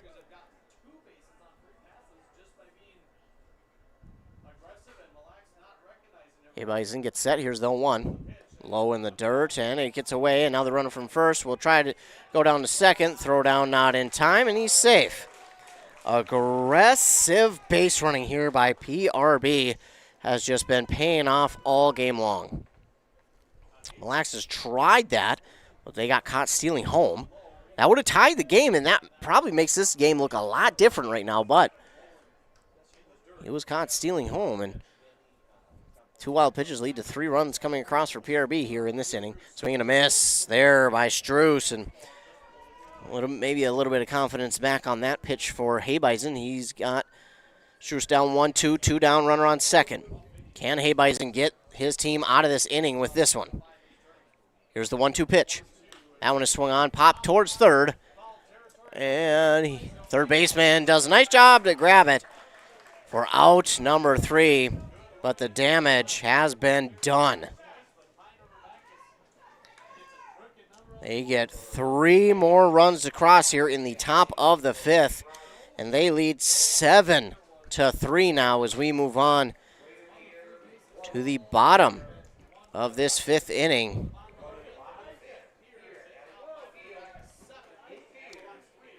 That is a tough inning for the Raiders. It felt like they were bound to tie this game at 4, then all of a sudden a couple wild pitches from Hebeisen led to 2 runs coming across, and then another one led to a runner from second scoring. And they finally get that fly out to third for the third and final out of the top of the 5th. So we are down to the bottom of the 5th. Struce still out there on the mound for the Tigers. This will be his 5th inning of work. His team leads 7-3. Raiders have a lot of work to do here in the next couple of innings, but good news for them. They are the home team. They do get the bottom of the 7th to work with if they need it.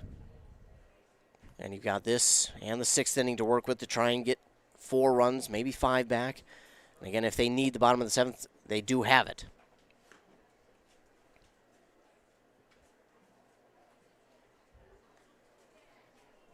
Struce will get these last couple of warm-up pitches in, and then we set for this bottom of the 5th inning of action here in Piers. Due up for the Mille Raiders is the top of the order, Jacob Gallion, Eric Pedersen, and Sam Hebeisen. That will be the batters due up for Mille. Jacob Gallion will work to the batting circle anyways. We'll get a couple of balls exchanged here, get a new ball to Struce, and Gallion will now step into the batter's box. Bottom of the 5th inning. These bottom innings have worked quickly because Struce has been quick with his delivery. Here's the first one that's high. Nice catch, though, by the PRB catcher. Getting that in the web of his glove, and it's a 1-0 now for Jacob Gallion.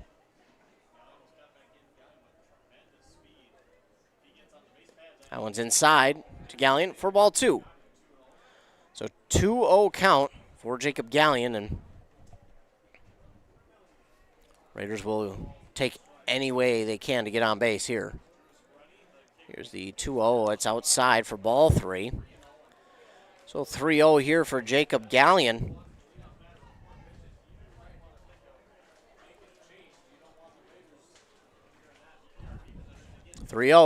On the way. It's going to stay high and outside for ball 4. So Jacob Gallion reaches on a walk, 4 pitches. Now it's Eric Pedersen coming to the plate. He's made a couple of nice snags out there at short. And now they're looking for a big couple swings here from him.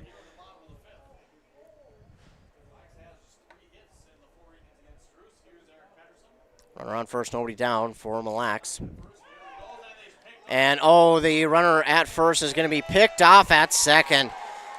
He got caught leaning at first, and the throw to first was definitely in time, but then he had no choice but to go to second. Then diving at second, he got tagged out, and now he is down at second. Hopefully Gallion is okay.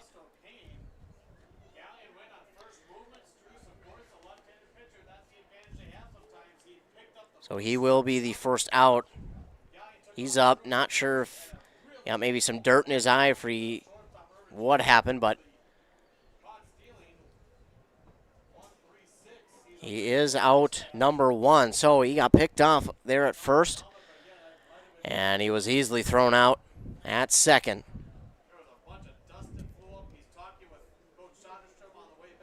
So that's unfortunate here for the Raiders. They tried to be aggressive early on, but Struce, that left-handed pitcher, it's pretty easy for him to pick off somebody at first, and he did. So out number 1 for the Raiders as Eric Pedersen deals, and he watches the first one go in there for strike number 1.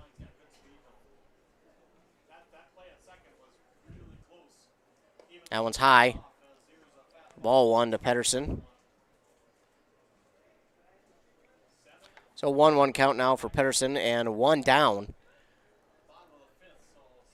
Again, after Gallion got caught stealing.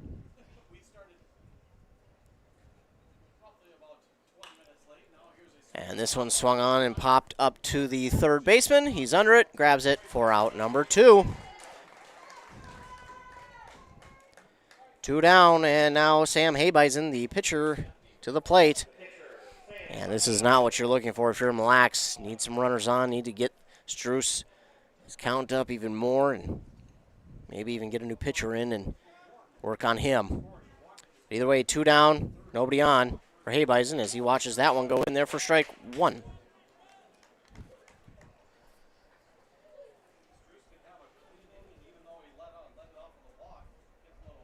Here's the 0-1 to Habeisen on the outside part of the plate for ball 1.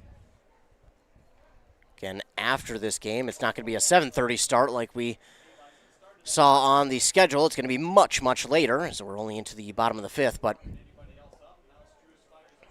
the Hinckley Finlayson Jaguars will take on the Sabika Trojans in that section semifinal. Winner will be on to the championship game on Thursday between them two. But again, our game not even close to over yet, so that game will be well off.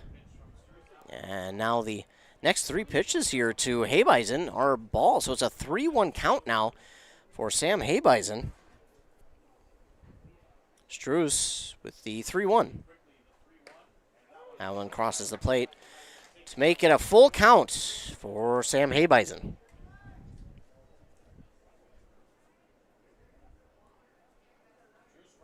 Struess' full count is off the mark. And Habeisen will round first, but he's going to be having to make a stop there. So now 1 on a walk, and Thomas Schleiss to the plate. He's 0 for 1, walked in his first at-bat, then struck out in the second, or in the third, rather. 2 down, runner on first. Here's the pitch to Schleiss. It's a slow roller right in front of the plate, and the catcher makes an easy throw on to first in time for the 3rd out. Wow. So that is a tough one there for Mille Lacs as they'll go down here with no runners coming across the plate. We'll move on to the top of the 6th inning with the Mille Lacs Raiders trailing 7-3 after a big 5th inning from the PRB Tigers. So we'll move on to inning number 6 here in Piers. We'll be back after a commercial break. You're listening to Playoff Baseball on WCMP. It's finally mowing season, but you'd rather be doing something else. Thankfully, Minnesota Equipment in Isanti has affordable machines to help you get the job done quicker, any size property. Toro and Aaron's walk-behind mowers. How about John Deere lawn and garden tractors? Or a compact utility tractor? Minnesota Equipment has them in stock. Yard work doesn't have to take all day. Not if you get into Minnesota Equipment, Highway 65 in Isanti, or visit minnesotaequipment.com. A&W Restaurant Pine City is still making fresh root beer, that signature item since 1919. It's still made fresh and on-site with real cane sugar and a blend of secret ingredients. It doesn't get any better than this. Their world-renowned A&W root beer is a classic treat, and they can top it off with creamy vanilla soft serve to be known as the famous A&W root beer float. Now that's smooth, tasty, and refreshing. An American iconic A&W root beer float. It never tasted so good. A&W Restaurant Pine City. Come grab your root beer float today.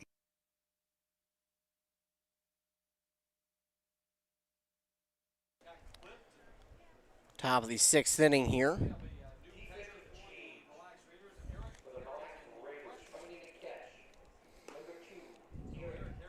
Eric Harrington will come in to catch for the Mille Lacs Raiders in place of Landon Reamer.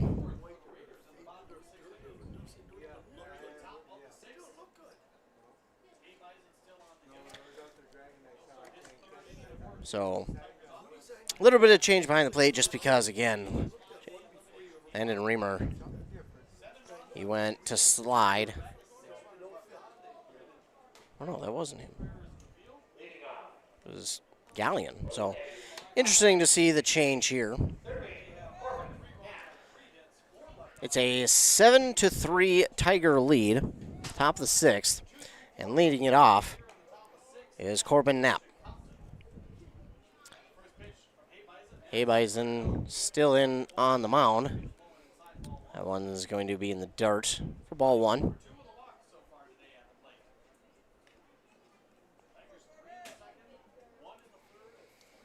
We're 1-0 count now. This game got started late, about just a little over 2 hours ago, and was set for a 4:30 pitch time, but obviously didn't get started on time because the first game ran a little bit late between Ogilvie and Bertha Hewitt-Verndale. 1-0 pitch, low for ball 1, or ball 2, excuse me. To Corbin Knapp. Knapp is 0 for 2. He was the third out back in the 4th on a interesting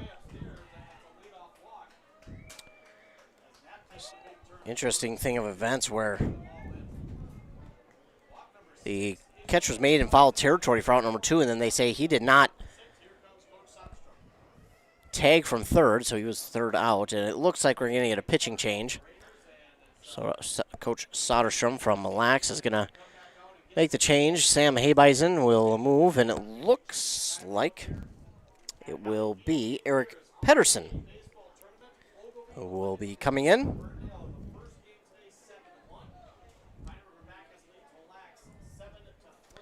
So Eric Pedersen will come in after Hebison took over in the 4th. He went 2 innings of work. Yeah, 2 innings of work. Sam Hebison did. 2 innings of work. Grabbed 2 strikeouts. As did Gallion, so 2 strikeouts for him, and also gave up 5 walks. 2 strikeouts, 5 walks for Hebison, but also the 4 runs as well. So Eric Pedersen will be the new pitcher here for the Mille Lacs Raiders. While he warms up, we'll take a quick commercial break. We have that runner on first. Now for the Tigers. You're listening to Playoff Baseball here on WCMP. Did you know that Franzen Bank and Trust is a Minnesota-owned company? And they're one of the largest community banks around. That's a great combination. As a community bank, they're dedicated to their customers and the communities they serve. You might say they're big enough to help, small enough to care. Last March, they provided $20,000 in grants to 6 different Minnesota communities. They also processed well over 1,700 PPP loans, allowing local small businesses to keep their employees on the payroll during the pandemic. Franzen Bank and Trust. Real people, real results. Member FDIC. Don't forget at WCMPradio.com/deals, you can find a Save Some Green golf card brought to you by Bogies on Main in Hinckley. It is a golf card. It's a $189 value. Now yours for just $89. So you can literally save $100 on this golf card. And it's a Father's Day special, so it's only for a limited time. It's valid for one round of 18 holes and a cart for one person at our participating courses, or valid for 2 9-hole rounds at Pine City Country Club. The participating clubs are the Bull Rush Golf Course in Rush City, the Stones Throw Golf Course in Malacca, the Springbrook Golf Course in Moore, and, of course, the Pine City Country Club in Pine City. Again, it's a $189 card. Now yours on a Father's Day special for just $89. It is not valid for league or tournament play, and, of course, the course rules do apply, and it expires at the end of the 2023 golf season. Get yours now because they are limited. And we're back here. Eric Pedersen, the new starting pitcher the new pitcher, not starting, but the new pitcher for the Mille Lacs Raiders is Eric Pedersen, and the swing out to center field from Irvin Tulenchik is caught on the run by the center fielder for out number 1. And then Corbin Knapp is back into first just in time to avoid the double play. So it is 1 down now, and Pedersen will check on the runner at first. He's back safely. So Ryder Compton to the plate now, and Compton dangerous on the base paths, but we haven't seen him on the last couple at-bats, which the Raiders are okay with. He stole second, stole third, and almost stole home, but this is going to be a wild pitch, and Knapp a big turnaround second.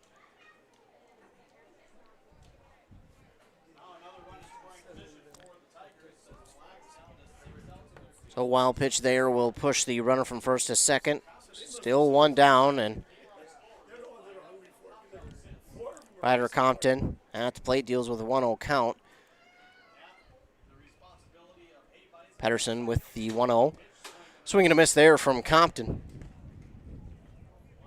And it's now a 1-1 count. Runner on second.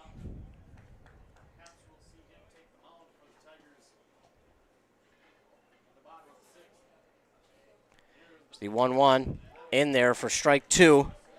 1-2 count now to Ryder Compton, and Pedersen tries to look for out number two.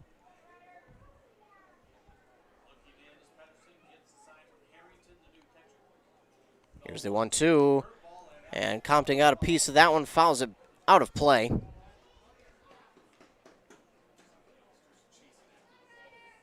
Harrington will get a new ball delivered in here to Pedersen as Ryder Compton still deals with that 1-2 count.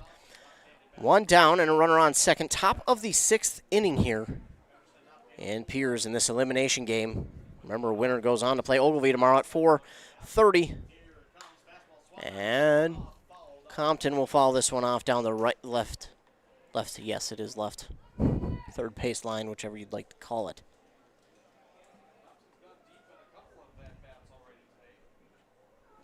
Still a 1-2 count for Compton.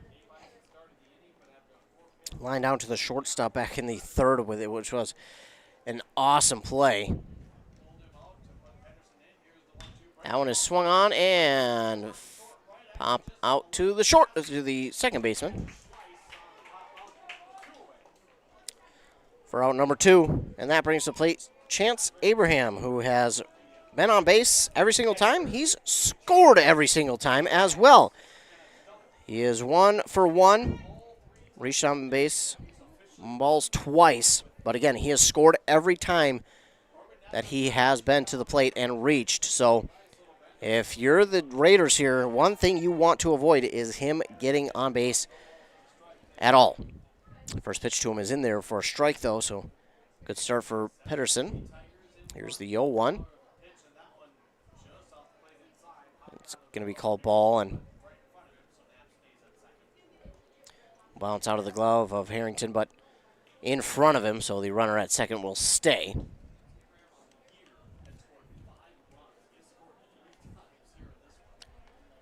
Two down, runner on second. Here's the 1-1. It's high for ball two.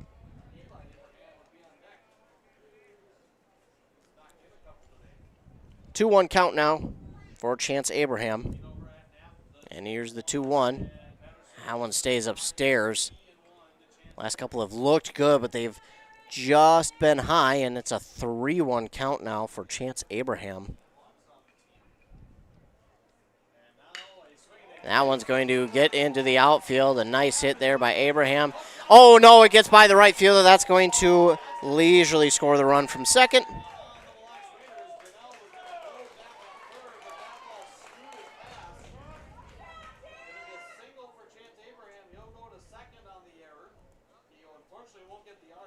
Chance Abraham does go to second. It's only a single, though, because the error out in right field. The right fielder misplayed that one somehow, and that led to the run scoring and Abraham reaching second. So now it's Eli Abraham on second, and it's 8-3 in favor of the Pine River-Backus Tigers.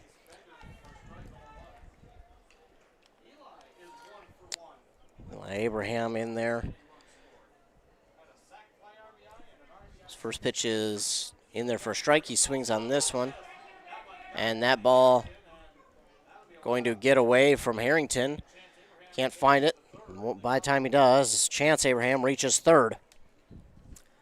So it's an 0-2 count here for Eli Abraham, but that runner is 90 feet away on third for PRB.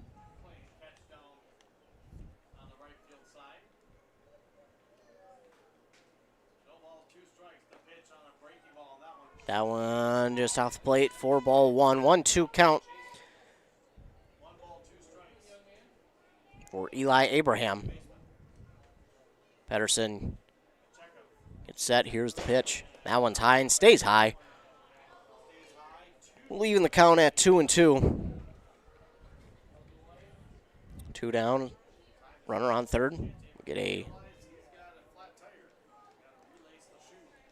timeout call here, and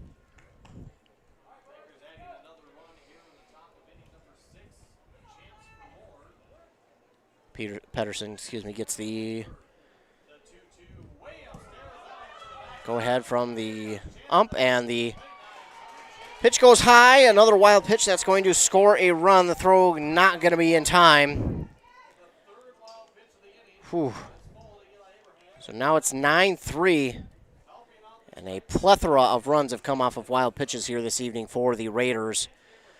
That's unfortunate. I mean, it's still 2 down for Eli Abraham, and it's a full count now for him, but Chance Abraham comes home off the wild pitch, and that one is swung on and hit to the third baseman. The shortstop gloves it. Throw on to first is going to pull him off the bag.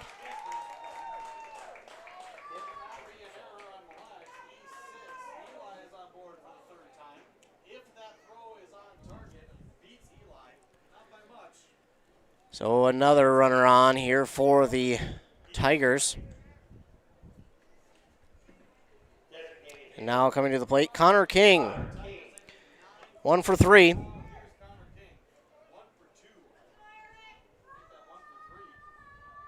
First pitch to him. Oh, it gets him on the elbow. So runners now at first and second. And it's more 2-out magic here for PRB in the top of the 6th, as they've seen a couple more runs cross the plate. 2 more. So now it's Caden Hamilton coming back to the plate. 1 for 1, 2 balls. He's scored twice. That one's going to be inside. Oh, and then a late decision to go. And oh! I'm going to say he is safe at that. I mean, that was a late decision by the runner at second, Eli Abraham, to take third. And I thought the throw beat him, but they're going to say he is safe. I mean, Eli Abraham was, it almost seemed like he decided to run once the throw got to the third baseman. I mean, that's how late it seemed like he went. Obviously, it's not, but that's how late it felt. Very late decision for him to run. Pitch here from Pedersen is high for ball 2 to Caden Hamilton.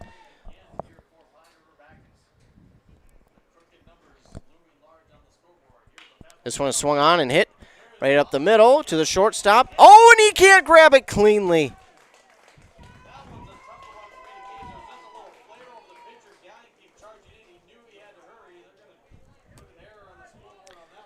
That's going to be an error. The runner. Let's try it again. That's going to be an error, as now runners are on the corners. And it's 10-3 in favor of the Tigers. We're going to have a mound visit here for the Raiders. E6 there on that one. And now Nigel DeSanto will come to the plate. But before that, as I mentioned, we've got a mound visit. It is 10-3. That 10-run rule run is at the plate now in DeSanto.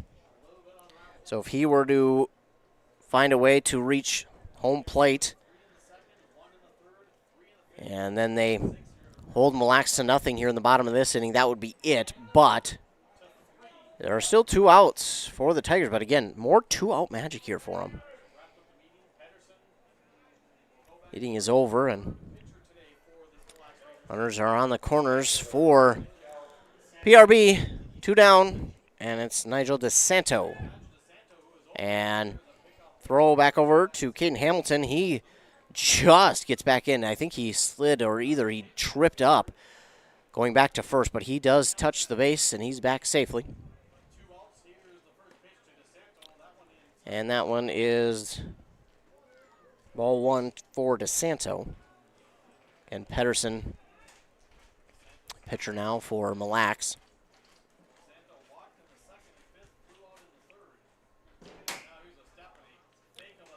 Pedersen will step off the mound, fakes the throw to the third, and then fakes another throw to first, and he'll step back onto the mound now. Runners on the corners, 2 down. Top of the 6th. Pedersen gets this one. It's swung on and fouled back. Harrington tries to make the play on it. Nice hustle, but not going to get there, and DeSanto will now have a 1-1 count. Again, DeSanto is the 10-run rule runner if the Tigers hold the Raiders off the board in the bottom of this inning. DeSanto swings and follows this one into the netting. And it's a 1-2 count. Pedersen trying to get out of this inning. As 3 more runs have come across the plate. Here's the 1-2. DeSanto, and that's going to get into the outfield. Another base hit, and the runner from first will stop at second. Either way, DeSanto has an RBI single.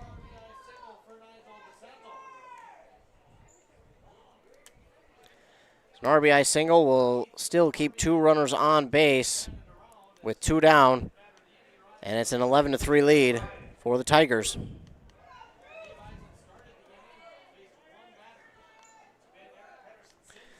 Eleven to 3, as now we're back to the top of the order for the Tigers. Struess. First pitch to him is in there for strike 1, but we know how dangerous he can be. He's the 9th batter faced here in this inning. He's got a big bat on him, and he swings on that one in the dirt for strike 1.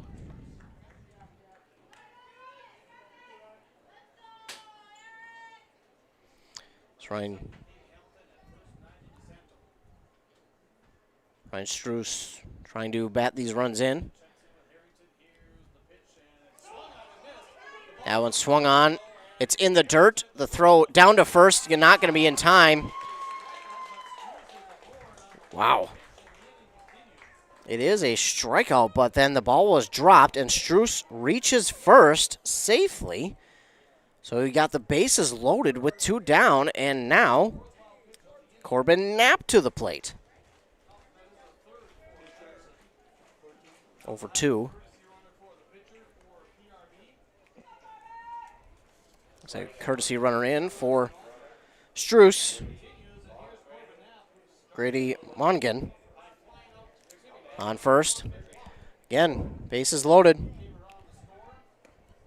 First pitch to Knapp is in there for strike 1 from Pedersen. It's 11-3 in favor of PRB. Pedersen with the pitch. That one swung on and hit towards the third baseman. Diving play by the third baseman. Not going to get there. Shortstop can't grab it either. And then the runner from first will move on to third. And that will be the 10 runs.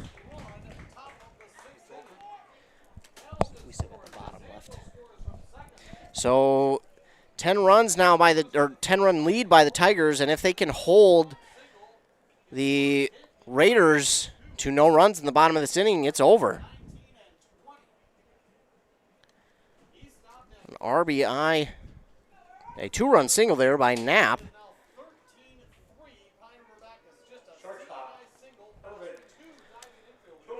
Well, that was a tough one there.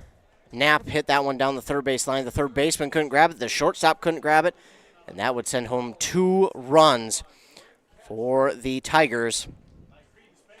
And now they're going to have a runner from first go down to second. It's a steal here for Knapp as Irvin Tulenchik at the plate. Looking at it, he is 0-3. 0-4? Yeah, 0-4. but he's already been to the plate here in this inning. So it is 13-3 in favor of the Tigers. And again, if the Raiders cannot score a run in the bottom of this inning, it is game over. It's a 2-1 count here for Irvin Tulenchik. He checked his last swing, held back. Pedersen with the 2-1. Tulenchik, that one's going to be a ball. It's 3-1 now. And you do not want the bases loaded with Ryder Compton on deck.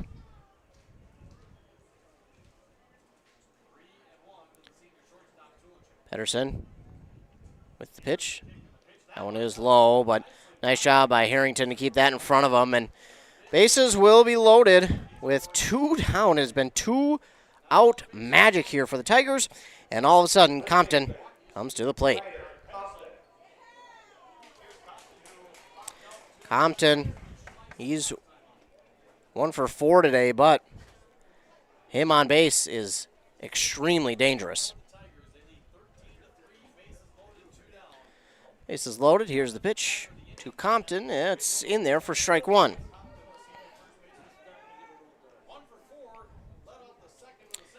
We have already batted around, and last 2 batters were already seen once in this inning. Compton will swing at this one, and Harrington keeps that in front of him. Nice job. So it's an 0-2 count here for Compton, and sometimes you just get a little too antsy about driving in some runs. You swing at something like that, and now Pedersen looking to get out of this inning. Is that one easy to lay off of for ball 1 for Compton? It's a 13-3 lead for the Tigers. Blacks have some work to do. That one's inside. That's tough to lay off of, but it's even at 2-2 for Ryder Compton. Pedersen trying to get the Raiders out of this inning. PRB would like to add some more. And that one's going to be hit foul down the third base line.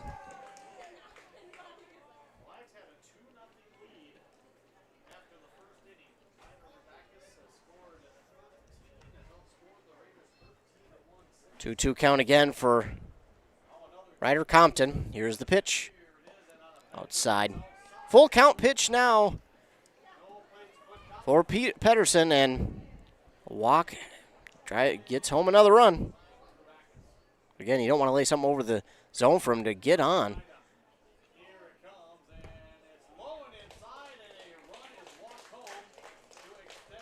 So that will be ball 4 to Compton.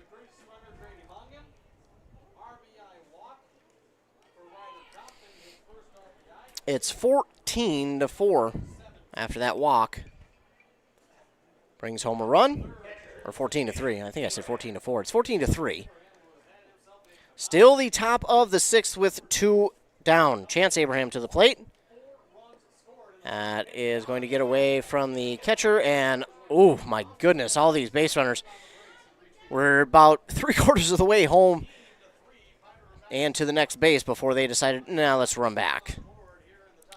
Chance Abraham, his second at-bat here. He actually scored in this inning on a wild pitch. So that's 4 appearances, 4 runs he has scored. That one stays high from Pedersen. It's a 2-0 count now for Chance Abraham. Again, every plate appearance, he has scored. He's gotten on base every plate appearance as well. That one's high. And now it's a 3-0 count. Raiders in danger of walking home yet another run. 3-0 to Chance Abraham. That one's in there. Abraham thought he might get that walk, but that one's in there for strike 1.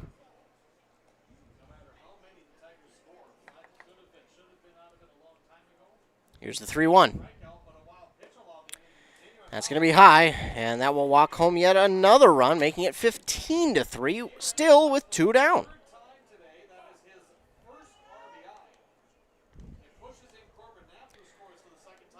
So 15-3. And now we'll get another mound visit, and we'll see what happens.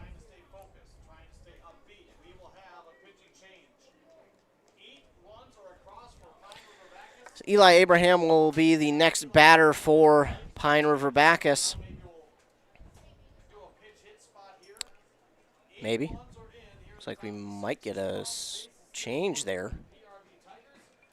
It looks like we'll see our fourth batter here for Mille.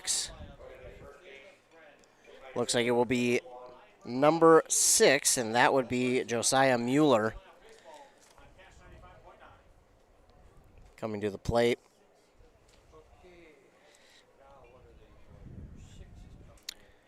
And Pedersen did 1 1/3, 2/3 innings of work. He did after, no, 2/3 inning of work. There we go. After coming in this 6th inning.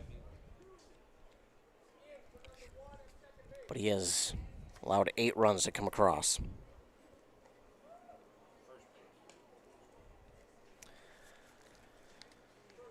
It has been a tough outing there.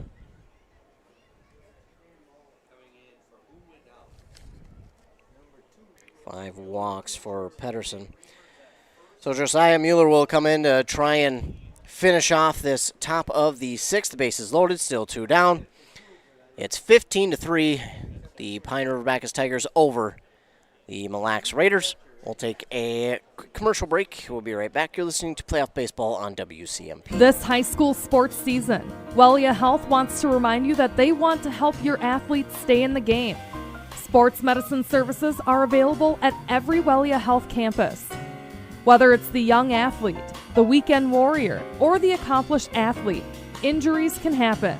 Get back in the game by calling the sports medicine experts at Wellia Health, 320-679-1313. Wellia Health. Live life well. High-capacity hydraulics, 4-wheel drive, hydrostatic transmission, horsepower. You like when somebody speaks your language. Then you better visit the experts at Minnesota Equipment in Isanti. Dozens of tractors, utility vehicles, mowers, and compact utility tractors ready to take home today at a price that won't break the bank. The sale is just the start of the relationship. Minnesota Equipment, Highway 65 in Isanti, or at minnesotaequipment.com. It's been a tough 6th inning here for the Raiders. They've seen 8 runs come across the board. Many walks. And another pitching change as we see Josiah Mueller, who will come to the plate. So now coming to the plate for PRB is Eli Abraham. This will be his 2nd time through the batting order in this inning.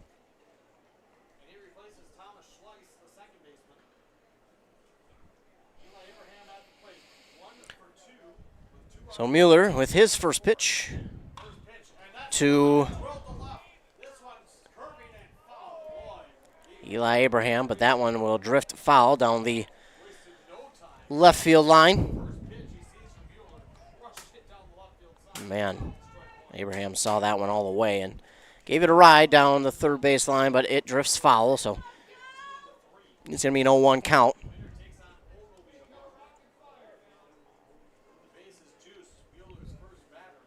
Josiah Mueller with the pitch. That one bounces, and that one's going to score another run. So a wild pitch will score the 16th run for the Tigers, the 9th run of this inning.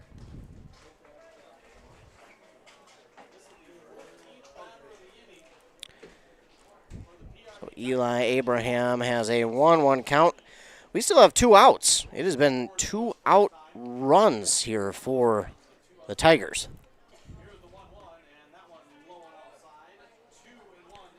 Outside, 2-1.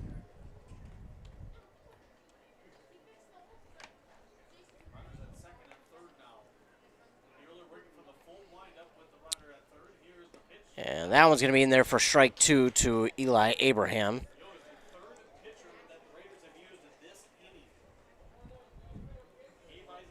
So 2-2 count now for Eli Abraham. And here's the pitch. Low, and that's another one that's going to get through. Score another run to make it 17-3. My goodness, it's been so tough here in this 6th inning for the Raiders. They're just trying to get out of it. They've had 2 runs, what seems like 4, or 2 outs, what seems like 4 forever.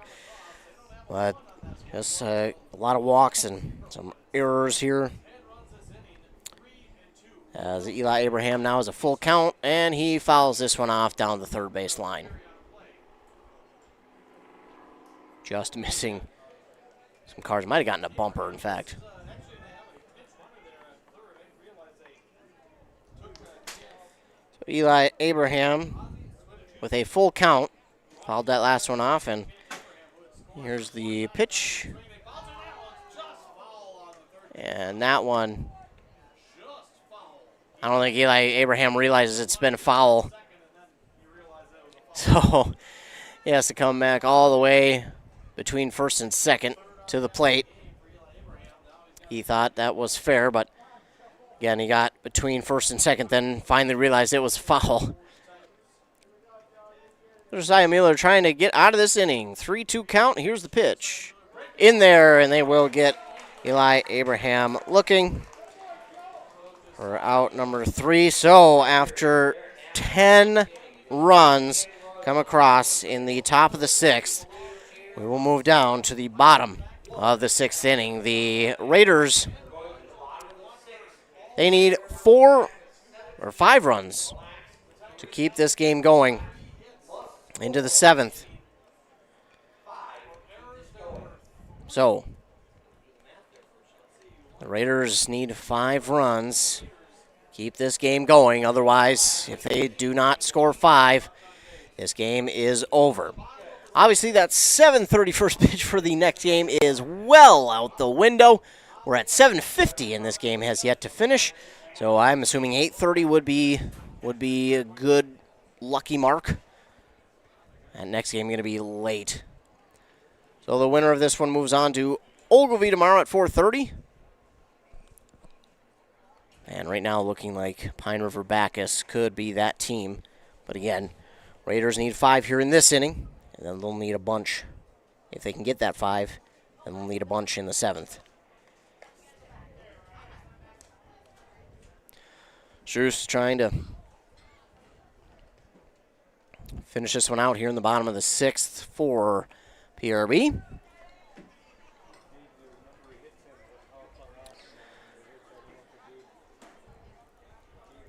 As we get set for the bottom of the 6th, looks like it will be Justice Spengler who will get set to lead it off for the Raiders.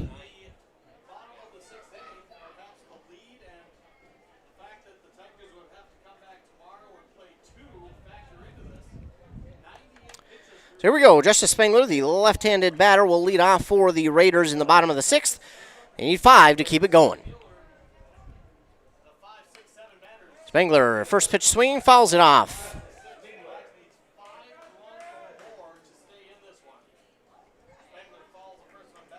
0-1 count now for Spengler as Struess gets set. Here's the 0-1. Swing and a miss from Spengler. It's now 0-2.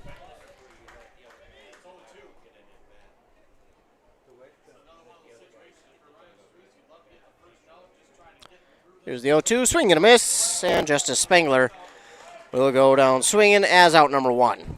Down to their last 2. Creedon Spengler now to the plate.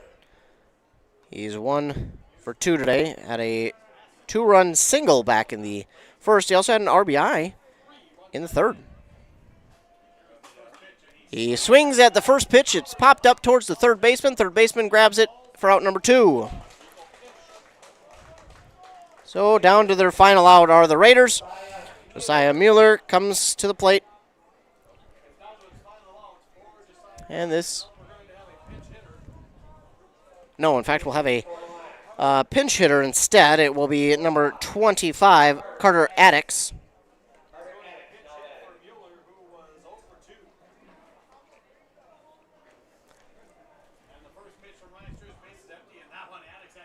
And Addix will have to get out of the way of this one as it's at his feet. He jumps, though. Gets out of the way. Oh. No, they're going to send him into first. They're going to say it hit him. Interesting. So they will say it does hit him, and now coming to the plate is Eric Harrington. Runner at first, 2 down. Still down to their last out. They need 5. Pitch is high, and for ball 1. Struess looks to try and finish this one out here in this inning, but again, Raiders need 5. Runner at first, 2 down. This one is fouled back out of play. That'll make it a 1-1 count now for Eric Harrington.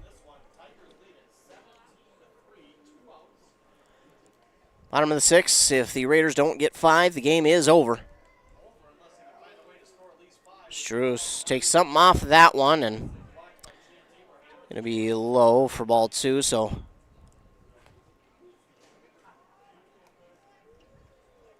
runner at first will stay.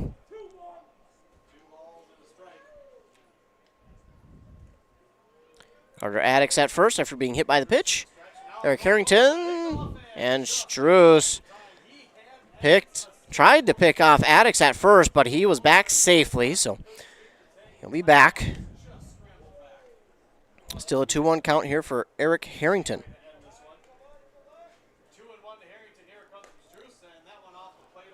That one is going to be low for ball 3. 3-1 now for Eric Harrington. Runner on first, 2 down.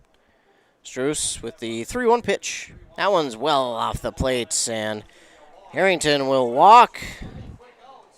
So runners on first and second all of a sudden after the 2 outs, and now it's Cole Dangers. He's 0 for 2 today. It looks like the Tigers head coach is going to come out and have a word. Their head coach, Mike Donnell.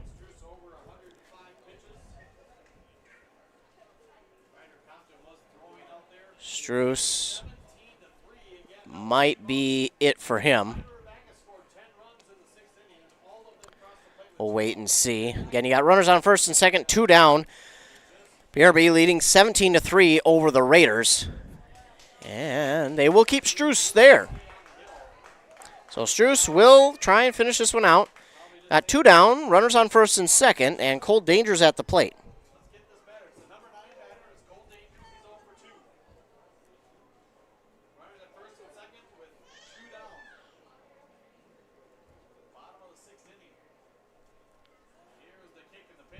Swing and a miss there from Cole Dangers on the pitch from Struess. Down to their last 2 strikes are the Raiders. Runner on first and second. 2 down. Here's the pitch. That one swung on. And, oh, it's going to get past the infield. And they're going to score 1, but not 2, as the runner will stop at second. So an RBI single there from Cole Dangers.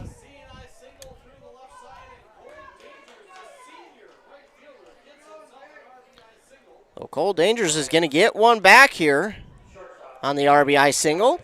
It's 17-4, 2 down still, and it's Jacob Gallion coming to the plate.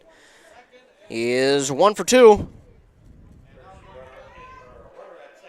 Looks like we'll have a pinch runner there for Harrington at second. That's going to be number 27, Gabe Honig.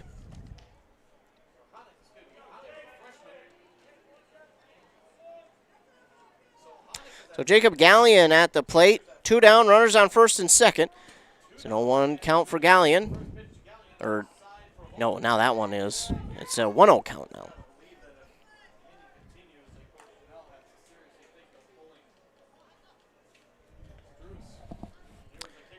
That one is swung on and hit towards the second baseman. And an easy throw on to first for the final out. So that will be the 3rd out, and that will be it. As the Raiders go down 17-4 here to PRB. Sadly, their season has come to an end at the hands of Pine River-Backus. So the Mille Raiders watch their season come to an end here after giving up 10 runs in the top of this inning. It was a tough one there for the Raiders. They came out and led 2-0 after the first inning. Everything looked good. It looked good for the Raiders. But Pine River-Backus came back with a vengeance in the next few and really did some work there in the 6th inning to get 10 runs to cross. So the Mille Lacs Raiders season has come to an end a lot sooner than they would have hoped. But they had a great season nonetheless. They got to hold their heads high on the fun season that they did have, but it does come to an end here tonight in Piers against Pine River-Backus, 17-4. We will move on to the third and final game here in Piers between the Hinckley-Finlayson Jaguars and the Sebeka Trojans. That was scheduled for a 7:30 first pitch. Not going to happen as that has already passed. We're at 8 o'clock now. So we'll see when this one will be set for their first pitch. But the Raiders do fall to the Pine River-Backus Tigers 17-4. So stay tuned here. We will go back to regularly scheduled programming again. And then, once we're just about set for first pitch here against for Hinckley-Finlayson and Sebeka, we'll come back, give you a little bit of a pregame, a little bit of a preview, a little bit of an idea of what Sebeka looks like.